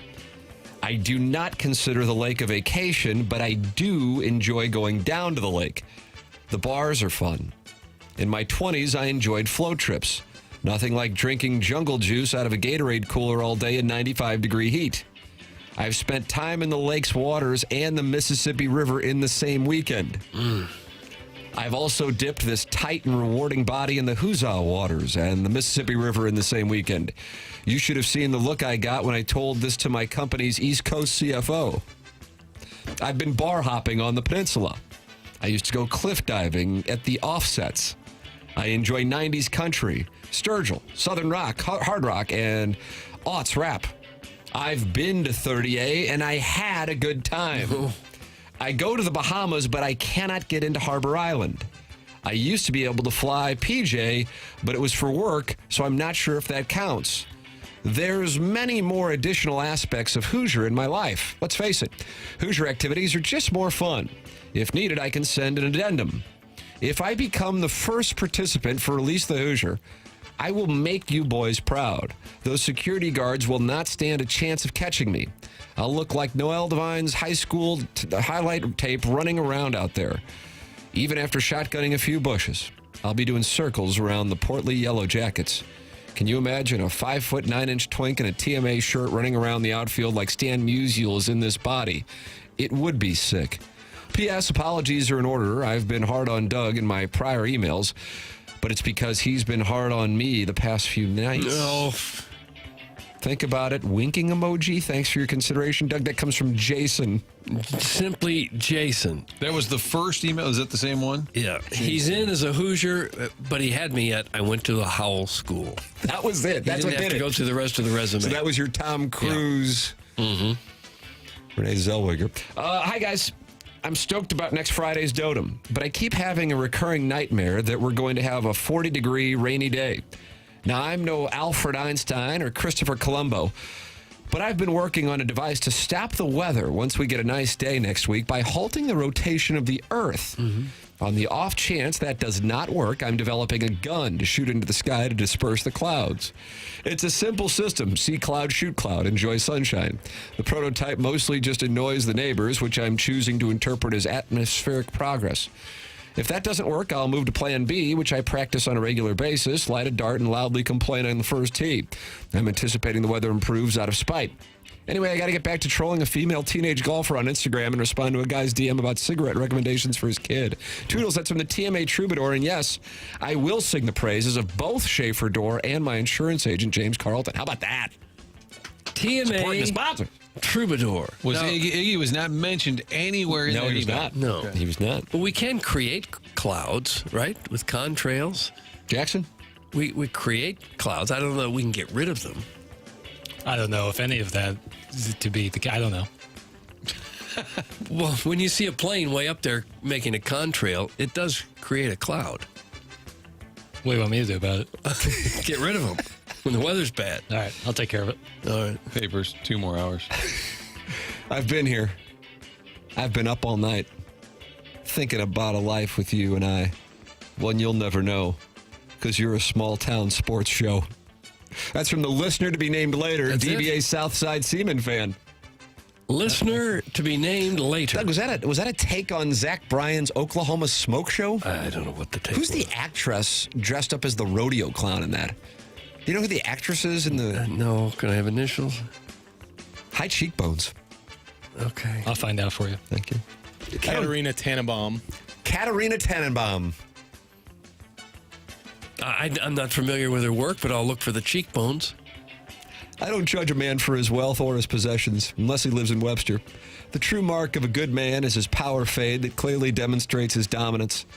My own regular boy's haircut just hasn't given my wife pause before she throws away our marriage due to her proclivity during businessmen specials while our Redbirds are scrapping for 4 hits.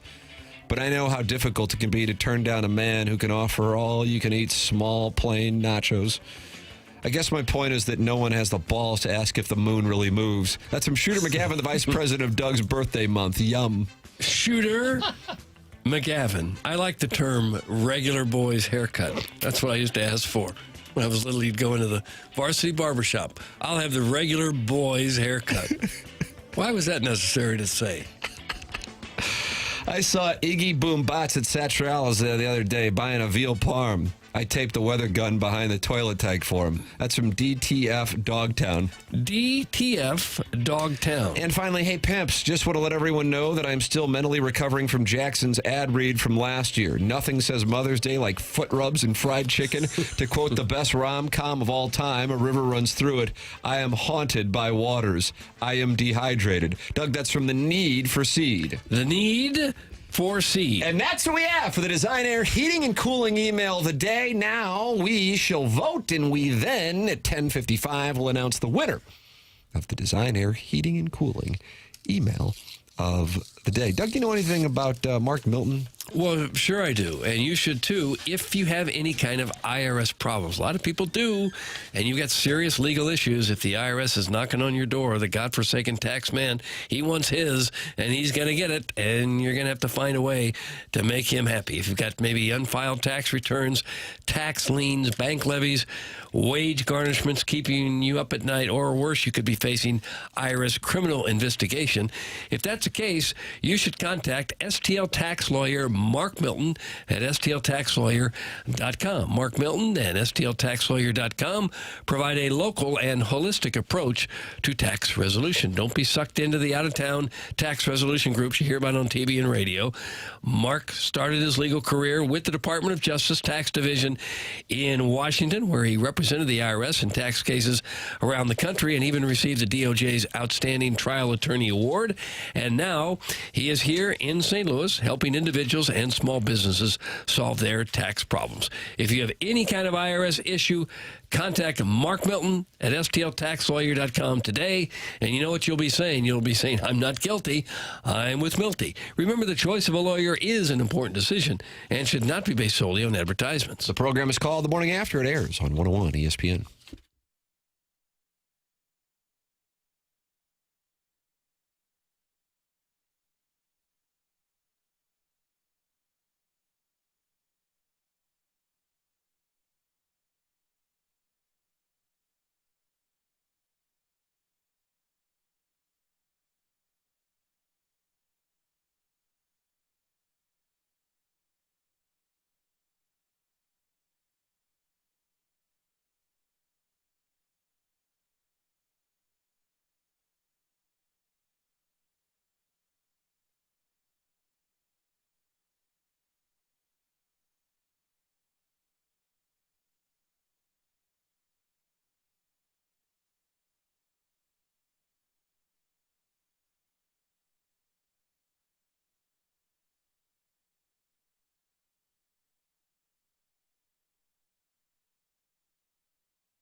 This is Jackson with the Sports Center update, and that's brought to you by Universal Windows Direct. Cardinals and Padres tonight, 9:10 p.m. first pitch with Matthew Liberatore on the mound for the Redbirds. There's another Sports Center update brought to you by Universal Windows Direct. You'll be saying, I love my windows.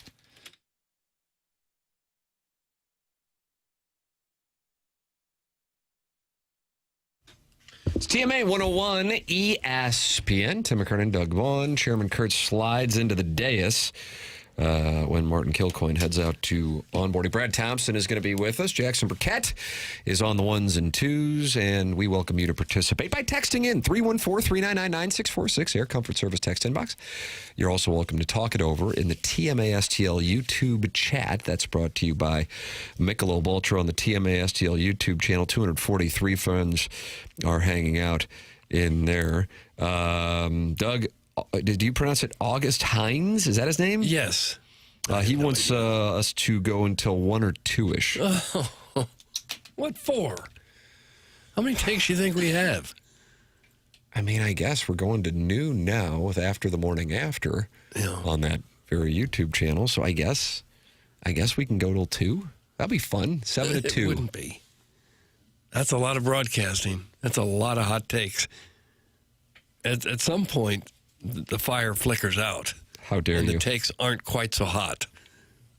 You're out of line. Dr. Brandon Pryor's never out of line, though. No. He's online at 100westdental.com. That's 100westdental.com. It's on Manchester in Baldwin. You guys know about Dr. Pryor at 100 West Dental, right? The guy I tell you about for getting your smile back. He can also help you get your sleep back. How about this? Dr. Pryor treats sleep apnea with custom oral appliances, which is an alternative to a CPAP. So no mask, no machine for the right candidates. If you think you may have a sleep issue or you've already been diagnosed, they will do a complimentary consultation to see if it's a fit. At least go get checked because bad sleep catches up with you. Oh, God bless America. I used to have sleep problems. Oh, the worst. The worst. And for those who are experiencing it right now, I sympathize. It is a brutal way to live. You wake up and you go, oh my goodness, I just need to get to nighttime so I can go to bed and hope tomorrow will be different. It is a terrible way to live. But there is help, and Dr. Brandon Pryor can help you. Visit 100westdental.com to book your complimentary sleep apnea treatment consult online. That's 100westdental.com. Go see Dr. Brandon Pryor. Brad Thompson joining us next on the Callier and Thompson phone lines. This is 101 ESPN.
May 101 ESPN, 10 o'clock hours brought to you by Design Air Heating and Cooling. Tim McKernan, Doug Vaughn, Chairman Kurt slides into the day when Martin goes to those onboarding meetings.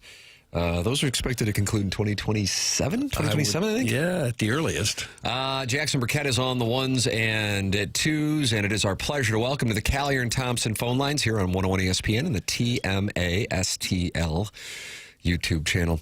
The great Brad Thompson, who sources are telling the morning after is actually not in San Diego, but yet in the gateway to the West, which is the gateway to the best football team. Mm-hmm. Brad Thompson with us here on 101 ESPN. Morning, Brad.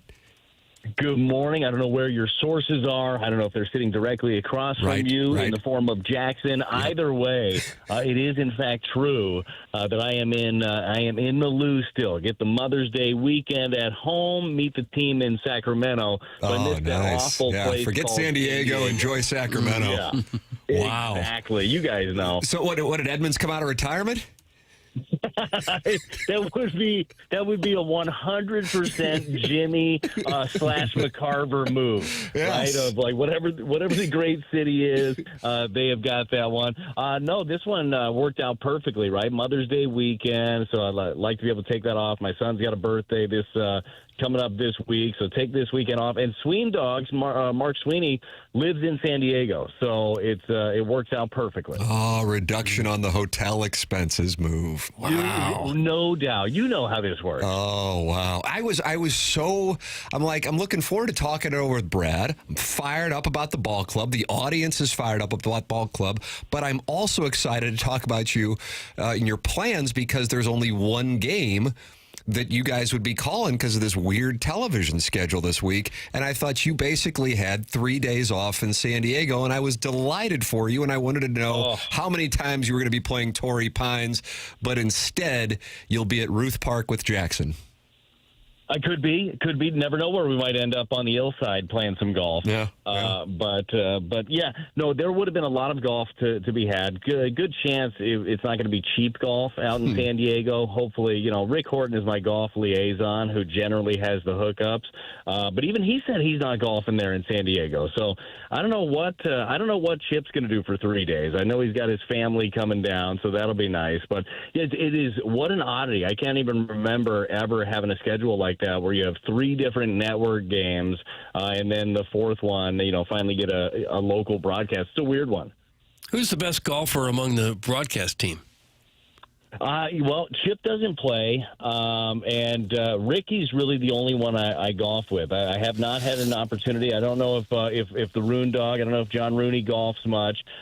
So Ricky is our best golfer. He's very consistent, like maddeningly so consistent. He plays that nice, easy, right down the middle, shucks, golly gee game. And I come out of my shoes a little bit more, lose many golf balls. I'll have 1 or 2 shots around where I feel really good about. But it always ends up with him in my pockets. Huh. Do you carry an index? Oh, yes, I do. And that is right around a 20. Oh, my goodness. Yeah, I've got no touch. No touch. Wow. I feel like if I worked on my short game, I could save myself an easy 12 to 15 strokes. Wow. But usually you gentlemen who got paid to play sports retire and then suddenly, are hovering around, like at worst, like an 8 or something like this. Man, you know what you are? You're a man of the people. That's what you are. That's what that 20 index says. I'm a hacker, that is for sure. And then, like a lot of guys, everybody always says, "Oh, pitchers are really good at golf." Yes, yeah, pitchers that were also really good at pitching and never had to worry about their job and could go golf. I was always worried about keeping that one job I had. I couldn't spend the off days going golfing. I wasn't going to go out there. I'm worried about doing my mechanics in my hotel room in front of a mirror instead of working on my short game. Hey, Tony, our middle reliever was out there with the boys this afternoon. You'll love this. You'll love this. He's great out of the sand now. Oh, my goodness. Brad Thompson with us here on TMA.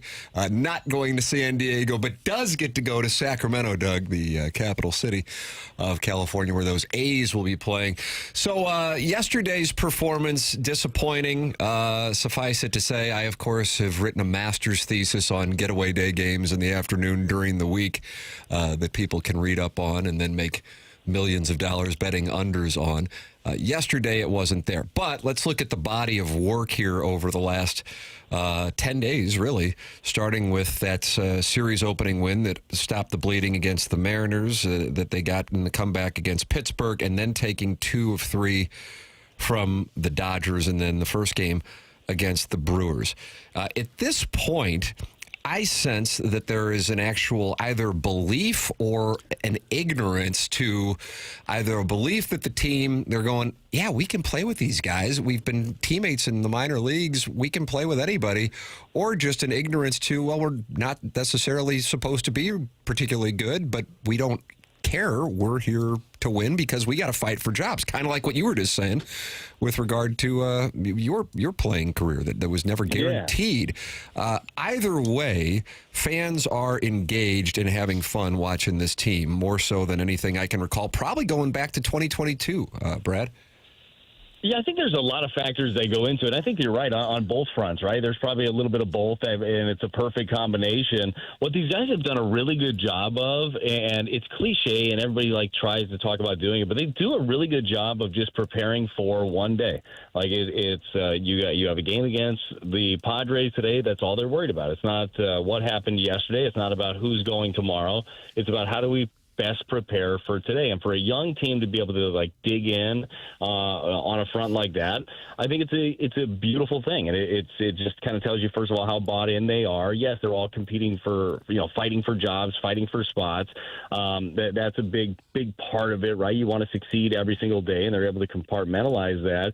And then on a larger standpoint, I think part of the reason that there's an excitement around this is coming into the season, I feel like there was real clarity, not just for those guys, but for fans in general, of what this season was meant to be, right? This was not that it wasn't going to be competitive, not that these guys weren't going to go out and battle, but it was going to be a young group that had a chance to, or has a chance to figure out what the future looks like, right? What this core looks like. And I feel like when the fans hear that, they know what to expect, and then you go out and overperform from a wins and losses standpoint, that gets you bought in. When you watch the style in which they play, when you watch the energy, the focus, the little things. Cardinal fans, guys, as you know better than anybody, they like the details. They like the little things. The hitting the cutoff man, the getting a runner over, the stealing a base. The Cardinals do a lot of these things, and they do it well as a young team. I think that it's an engaging group. Do you think they have the pitching depth to keep this going for 6 months? Not right now. No, I mean, I feel like the hard part is in the world that we live in right now, you need swing and miss to succeed. And for all the talk about great defense, and they played a really good defense, it's going to get harder and harder as you get into the middle of the summer. You get into your quote-unquote dog days. It's crazy hot. You're playing every single day. You could use a little swing and miss, and this staff at large does not have a ton of it, right? The ball's in play a lot. Now, a lot of weak contact, a lot of it just good pitching. And I being a guy that did not miss many bats, boy, I appreciate stuff like that. But you are going to need some guys to emerge throughout the year, especially in that bullpen, to kind of step up and get some swing and miss late in games. I like what you've seen recently out of Soriano. I think that he has been a guy that you could see even more against some of the lefties. I feel like they're very confident with his changeup. You can see him in a lane that you generally see maybe a Brule or something. You might end up seeing Soriano in a role like that. But that is, to me, that's one of the biggest question marks is, can the pitching hold up? Been very, very excited about what we've seen out of the last 9 games or 10 games from the starting staff. Coming into yesterday's, and I know Plante ended up giving up a 5 spot in that one in his 6 innings, 4 of which, as you guys know, were in that first inning. But coming into that game, the Cardinals rotation over the last 9 had a sub-3 ERA. That's incredibly promising for that group. So they have battled But I think that is going to be the biggest test that they have is, will this pitching depth stand up? And then what does the depth organizationally look like? Who ends up being ready? Because right now, they don't have a lot of guys that are ready to come in and help right away. I understand that the things that you hear, some of the things you just can't repeat. There is a code, of course, but if things can be said, it would be great to get your insight and any perhaps observations you have, because you got a situation in Memphis where two of the spots that have been offensive weak points for the most part, Page's got hot in the week where the Cardinals got hot offensively, and Gorman will have his moments. But with Urias on the IL now, you have Crooks doing what he's doing, and then Blaze Jordan did it again last night, hitting his 8th home run. My understanding is that the strikeout is a concern with Crooks, and then the defense is a concern with Jordan, who came over as a first base, but now playing at third base. But so the big picture question, Brad, is would the Cardinals look to go to Memphis to solidify, or like we saw with Sajaci, if they can't play every day, they don't want to bring them up here? I think the latter, it probably rings a little bit more true, that they are really into development at this point, and it's hard for a young player to come to the big leagues and not play every single day. So starting with Pages behind the plate, you're absolutely right. Crooks is hitting the cover off the ball. He's doing everything that you want him to do. Yes, the strikeouts are a concern because at last check, he was striking out. I think it was over a 30% clip. Yeah. You know, when you get to the big leagues, that clip is going to be higher than that.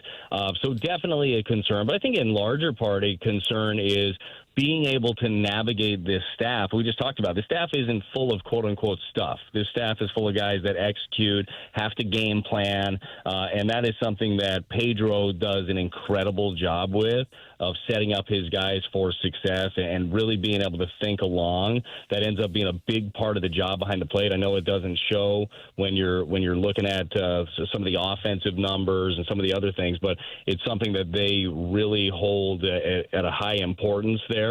But that's not to say that Crooks can't be a part of things, but I don't know that right this second it's a sense of urgency. And again, this is me without any knowledge internally, just the way that I'm looking at it. And with Blaze Jordan, you know how this is. Inevitably, if you are the hot hand or the hot bat when there's a need, you're going to get the call, right? And it ends up being what you end up doing with that time. Can you take a job and run with it? But I don't see an urgency right now to make some of those moves. Staying healthy is always a huge factor for any team. You see the Cubs pitcher Matthew Boyd hurt his left knee yesterday playing with his kids and is going to need surgery for that. Did you ever have any weird injuries like that, or have a teammate that came up with an injury that made you say, you did what now? You did what? I remember, I forget who it was in the minor leagues, and I think maybe it was Sammy Sosa that did this in the big leagues. There was some big slugger that had to go on the DL or IL now for sneezing, ended up getting a rib out of place. I never had any of the freak ones like that, but it happens, right? Just random life will crop up. I know had a couple of guys that stabbed themselves. Mike Matheny was one of those, opening a package, right? Caught himself in the hand. That was a big one. But yes, it is crazy the amount of ways that you can hurt yourself, and then you go out there and play a sport and do all these crazy things, and you're good to go. But you're at home playing with your kid, and you end up locking yourself up. That sucks for sure. Yeah, we forget sometimes that these guys are just normal human beings with everyday lives like the rest of us. And Tony La Russa, men, not happens. machines. Yeah, it happens. Yeah, what are you doing playing with your kids? What an idiot. Yeah. Clip that off. Hey, Brett, that reminds me, you brought up the Matheny hunting knife thing, and then that Matheny, I know, blamed himself for then what happened to Rick Ankiel, and it just so happened that I think it was maybe yesterday or it was 2 days ago, was in my Instagram algorithm that it was the 18-year anniversary of Ankiel at Coors Field. Doug, you remember those throws? Oh, gosh, yeah. Who could forget? Were you in the bullpen or dugout for that? No. Here's a fun thing about those throws, which were amazing. I'm pretty sure I got sent down like a day or two before those throws, and then probably came back. Sorry to bring it up, and probably came back like a day or two after those throws. A bit of a roller coaster there. I remember them vividly as I've seen them 1,000 times, and probably two of the most impressive throws that you'll ever see in a game. And one of my favorites angle of it is you're seeing the throw coming in. You see Troy Gloss dropping down the tag, and then behind in the dugout, you see Chris Duncan, big old dunk, hands up, screaming. It's one of my favorite images of that. But that dude, you want to talk about a skill set. Ank could just... He's a guy that no matter what you put him in, I guarantee he doesn't sport a 20 handicap golfing. Or if it's a pickup basketball game, if it's ping pong, the dude is good at everything. I mean, I'm telling you, and I'm sure you got, he was your teammate, so you definitely got to know him well. When we were doing the show way back when, and it was, I don't know, Doug, if you were on when this was going on, or if it was Martin, but the Cat, and I would make fun of the calls. They used to take phone calls into what was the Fox Sports Midwest post-game show.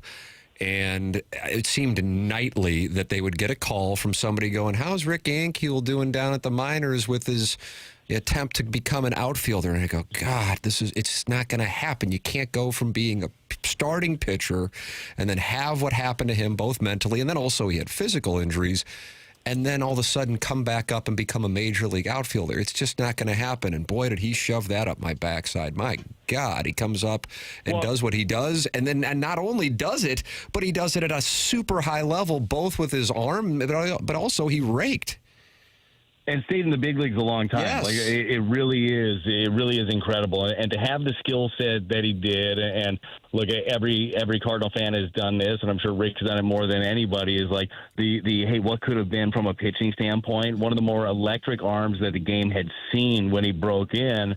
But, man, there's a plan for everything, right? And his plan was to take a little bit of a different route, or at least the plan for him was to take a different route and be an inspiration for people, man. So, one of the most incredible things, him coming back and doing that and getting a chance to see it as a hitter, because I was never teammates with him when he was pitching, only when he came back as a hitter. It was truly unbelievable. You were a pretty good third baseman in high school, weren't you? Maybe you could have made that kind of switch. Tell him, Doug. Yeah, that's a good call. Here's the only issue that I ran into with that, because I could pick it. Good arm from third, could do a lot of things. Some people were saying Gold Glove caliber. Yeah, some people were saying that. People were saying that. Doesn't matter. The only issue was there were times, and not all the time, just times against better teams, that I would get DH for while playing third base. Oh, that hurts. So that's the only thing that kind of hinders you a little bit. I might have had more hits in the big leagues than I did my senior year. I'm not sure. I don't think that's true. But the bat was never a big thing, which I need to remind myself oftentimes after youth baseball games when I'm talking to my son, because I swear it's like going back in time where I'm the kid in the backseat and my dad's like turning around. It's like, what happened? So I try to remind myself that baseball is a very difficult sport at times. How old is your son playing youth baseball, Brad? How old you say? Yeah. He is 12. He's turning 13 next week. Oh, things are starting to get real then. Yeah. When's big that time level? now? Yeah, playing some 12U baseball tournaments left and right. We're doing one. We're not doing the big Cooperstown tournament, which I've heard is incredible. Yeah, the level of play at that. Didn't you go to that, Doug? Yeah, I did with one of my kids. Yeah, that was fun. How was it? Oh, it's outstanding.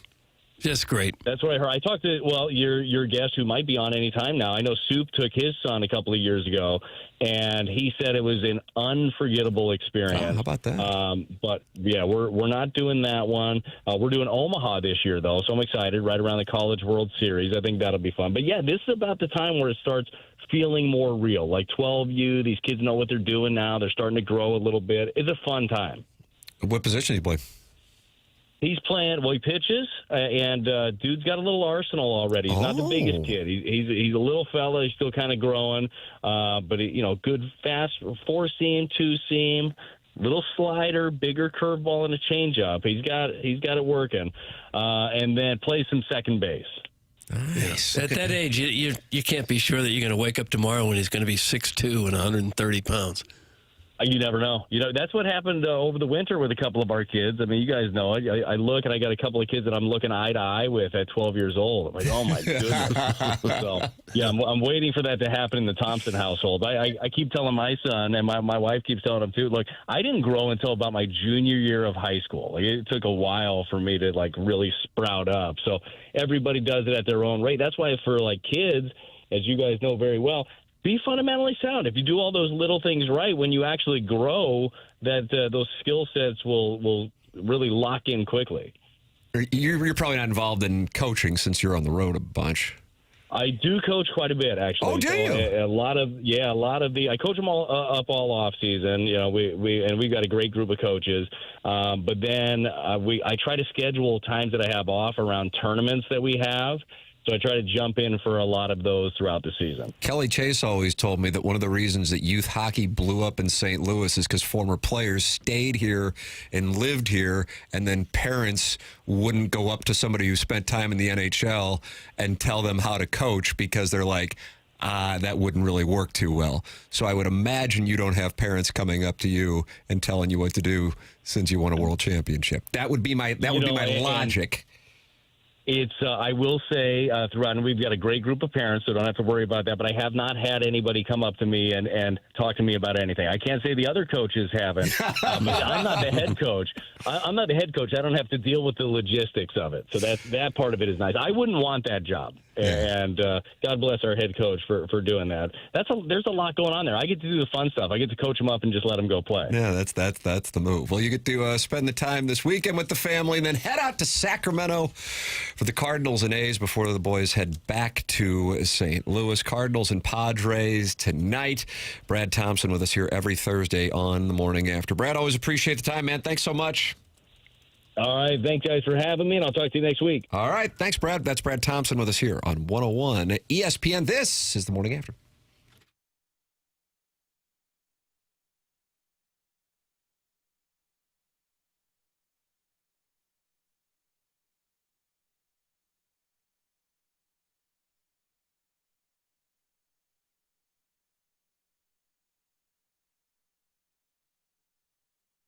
You've been waiting for the weather to break to finally deal with those old drafty windows, and now here we are. The weather's better, the days are longer, and it finally feels like the right time to take on those bigger home projects. And if your windows have been giving you trouble, letting in heat, driving up your energy bills, making it harder to keep your home comfortable, this is the time to take care of it before summer really kicks in. That's where Universal Windows Direct really stands out right now. When you buy 2 windows, you get 2 free, and there's no limit. The more you upgrade, the more you save. Plus, you'll get 24 months with no payments and no interest, so you can move forward with your project now and not worry about paying for it for 2 full years. And this month, they're also offering a $500 bonus off your home improvement project. This is about real results you'll notice every day. Universal's windows feature their exclusive super spacer technology to keep your home comfortable and energy efficient year-round. So, if you've been waiting for the right time and the right company to upgrade your windows, this is it. Call 314-334-2522 or visit universalwindowsdirect.com to schedule your free estimate today to start enjoying fewer drafts, more consistent temperatures, and lower energy bills. Upgrade with confidence and enjoy the comfort, savings, and peace of mind that come with it. And like me, you'll be saying, I love my windows.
I'm dead now. Give me my money, man.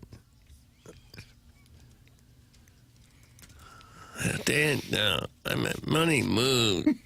That's whining. That's not singing.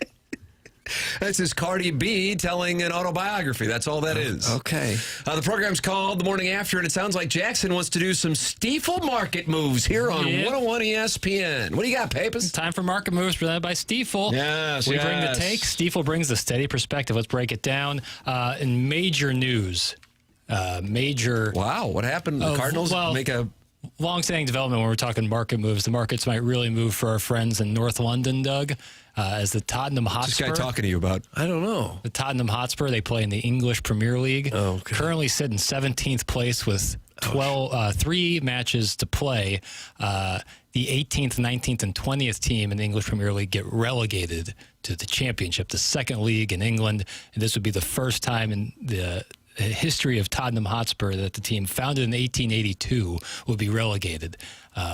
It would be a $1 billion loss to Tottenham if they were to get relegated. Why would they lose that money? Because of all the sponsorships that they have, all the deals they have with TV networks, kit sponsorships left and right.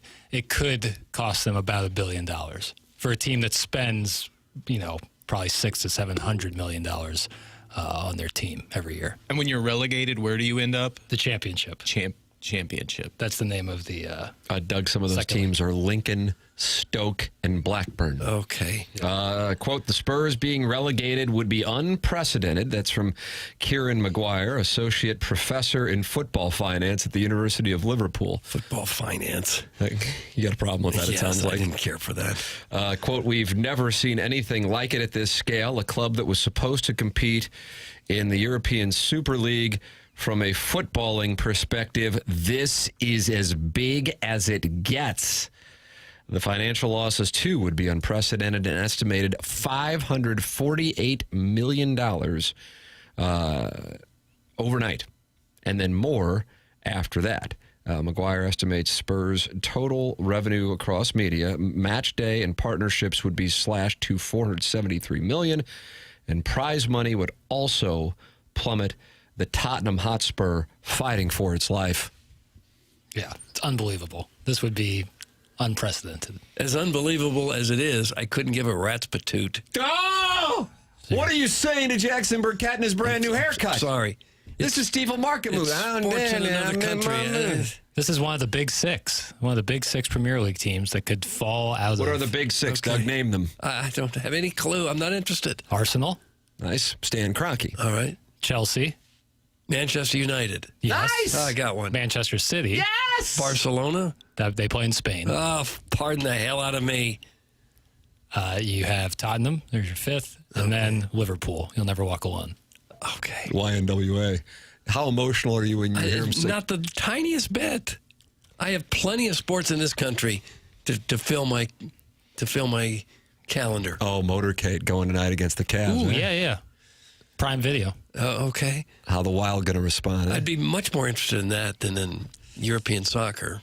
But that's just me. That's not everybody. I just think the story itself think is very LeBron interesting. likes a night in Oklahoma City. I don't know. You know what it really is? It's like, damn, I wish American sports had relegation. Approved. That's ultimately. Obviously, it's never going to happen because the Pittsburgh Pirates would be playing at A-ball by now. Yeah, like, could you imagine, like the owner of the Met, like Steve Cohen, if his team wasn't playing well enough like they are right now, might play in AAA next year? They would never sign up for that because Tottenham's staring down the barrel of it right now. But our country is so big that so much of this depends on the size of the TV market. You wouldn't want to have a New York team get relegated so you can pick up Memphis. Yeah, NBC. It might work in England where they probably see all the games all the time. Hey, Doug, if you went to a Liverpool match, you'd change your mind. That's from the Dogtown Dumper Pumper. Anfield. That's the name of their stadium. Okay. The NBC alone pays $2.7 billion for its U.S. coverage of the EPL.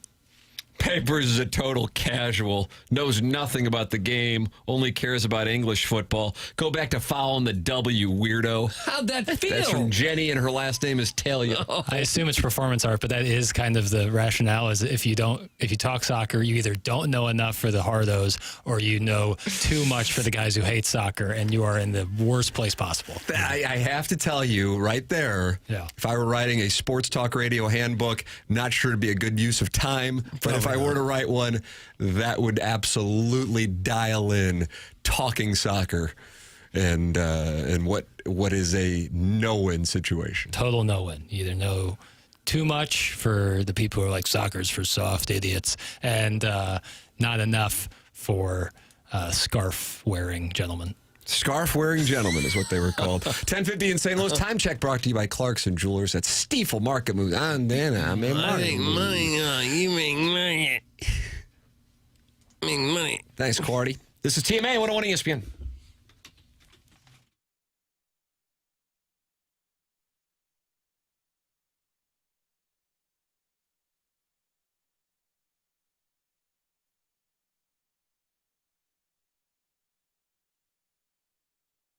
Ryan Luchtefeld of Delmar Mortgage is who I am working with as we are in the home buying market. Call Ryan first on his personal number. It's 618-593-3608. You're going to get that personal local touch, but with all the necessary technology to make the process smooth and easy. It's Delmar Mortgage, online at delmarmortgage.com. Pre-approvals and fast-track options that will make your offer stick out to local sellers and listing agents and closings in as little as 2 weeks. It's Ryan Luchtefeld, our Billiken insider during the college basketball season and St. Louis University's run. Played at St. Louis University, now been with Delmar Mortgage for the last 13 years. Call him directly. This is his personal number, 618-593-3608. That's 618-593-3608. Ryan Luchtefeld and Delmar Mortgage, online at delmarmortgage.com.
This is Jackson with the Sports Center update brought to you by Saliga Heating and Cooling. Cardinals Padres tonight, 9:10 p.m. on ESPN. Matthew Liberatore on the mound for the Redbirds. That was another Sports Center update brought to you by Saliga Heating and Cooling, a Daikin heating and air conditioning dealer.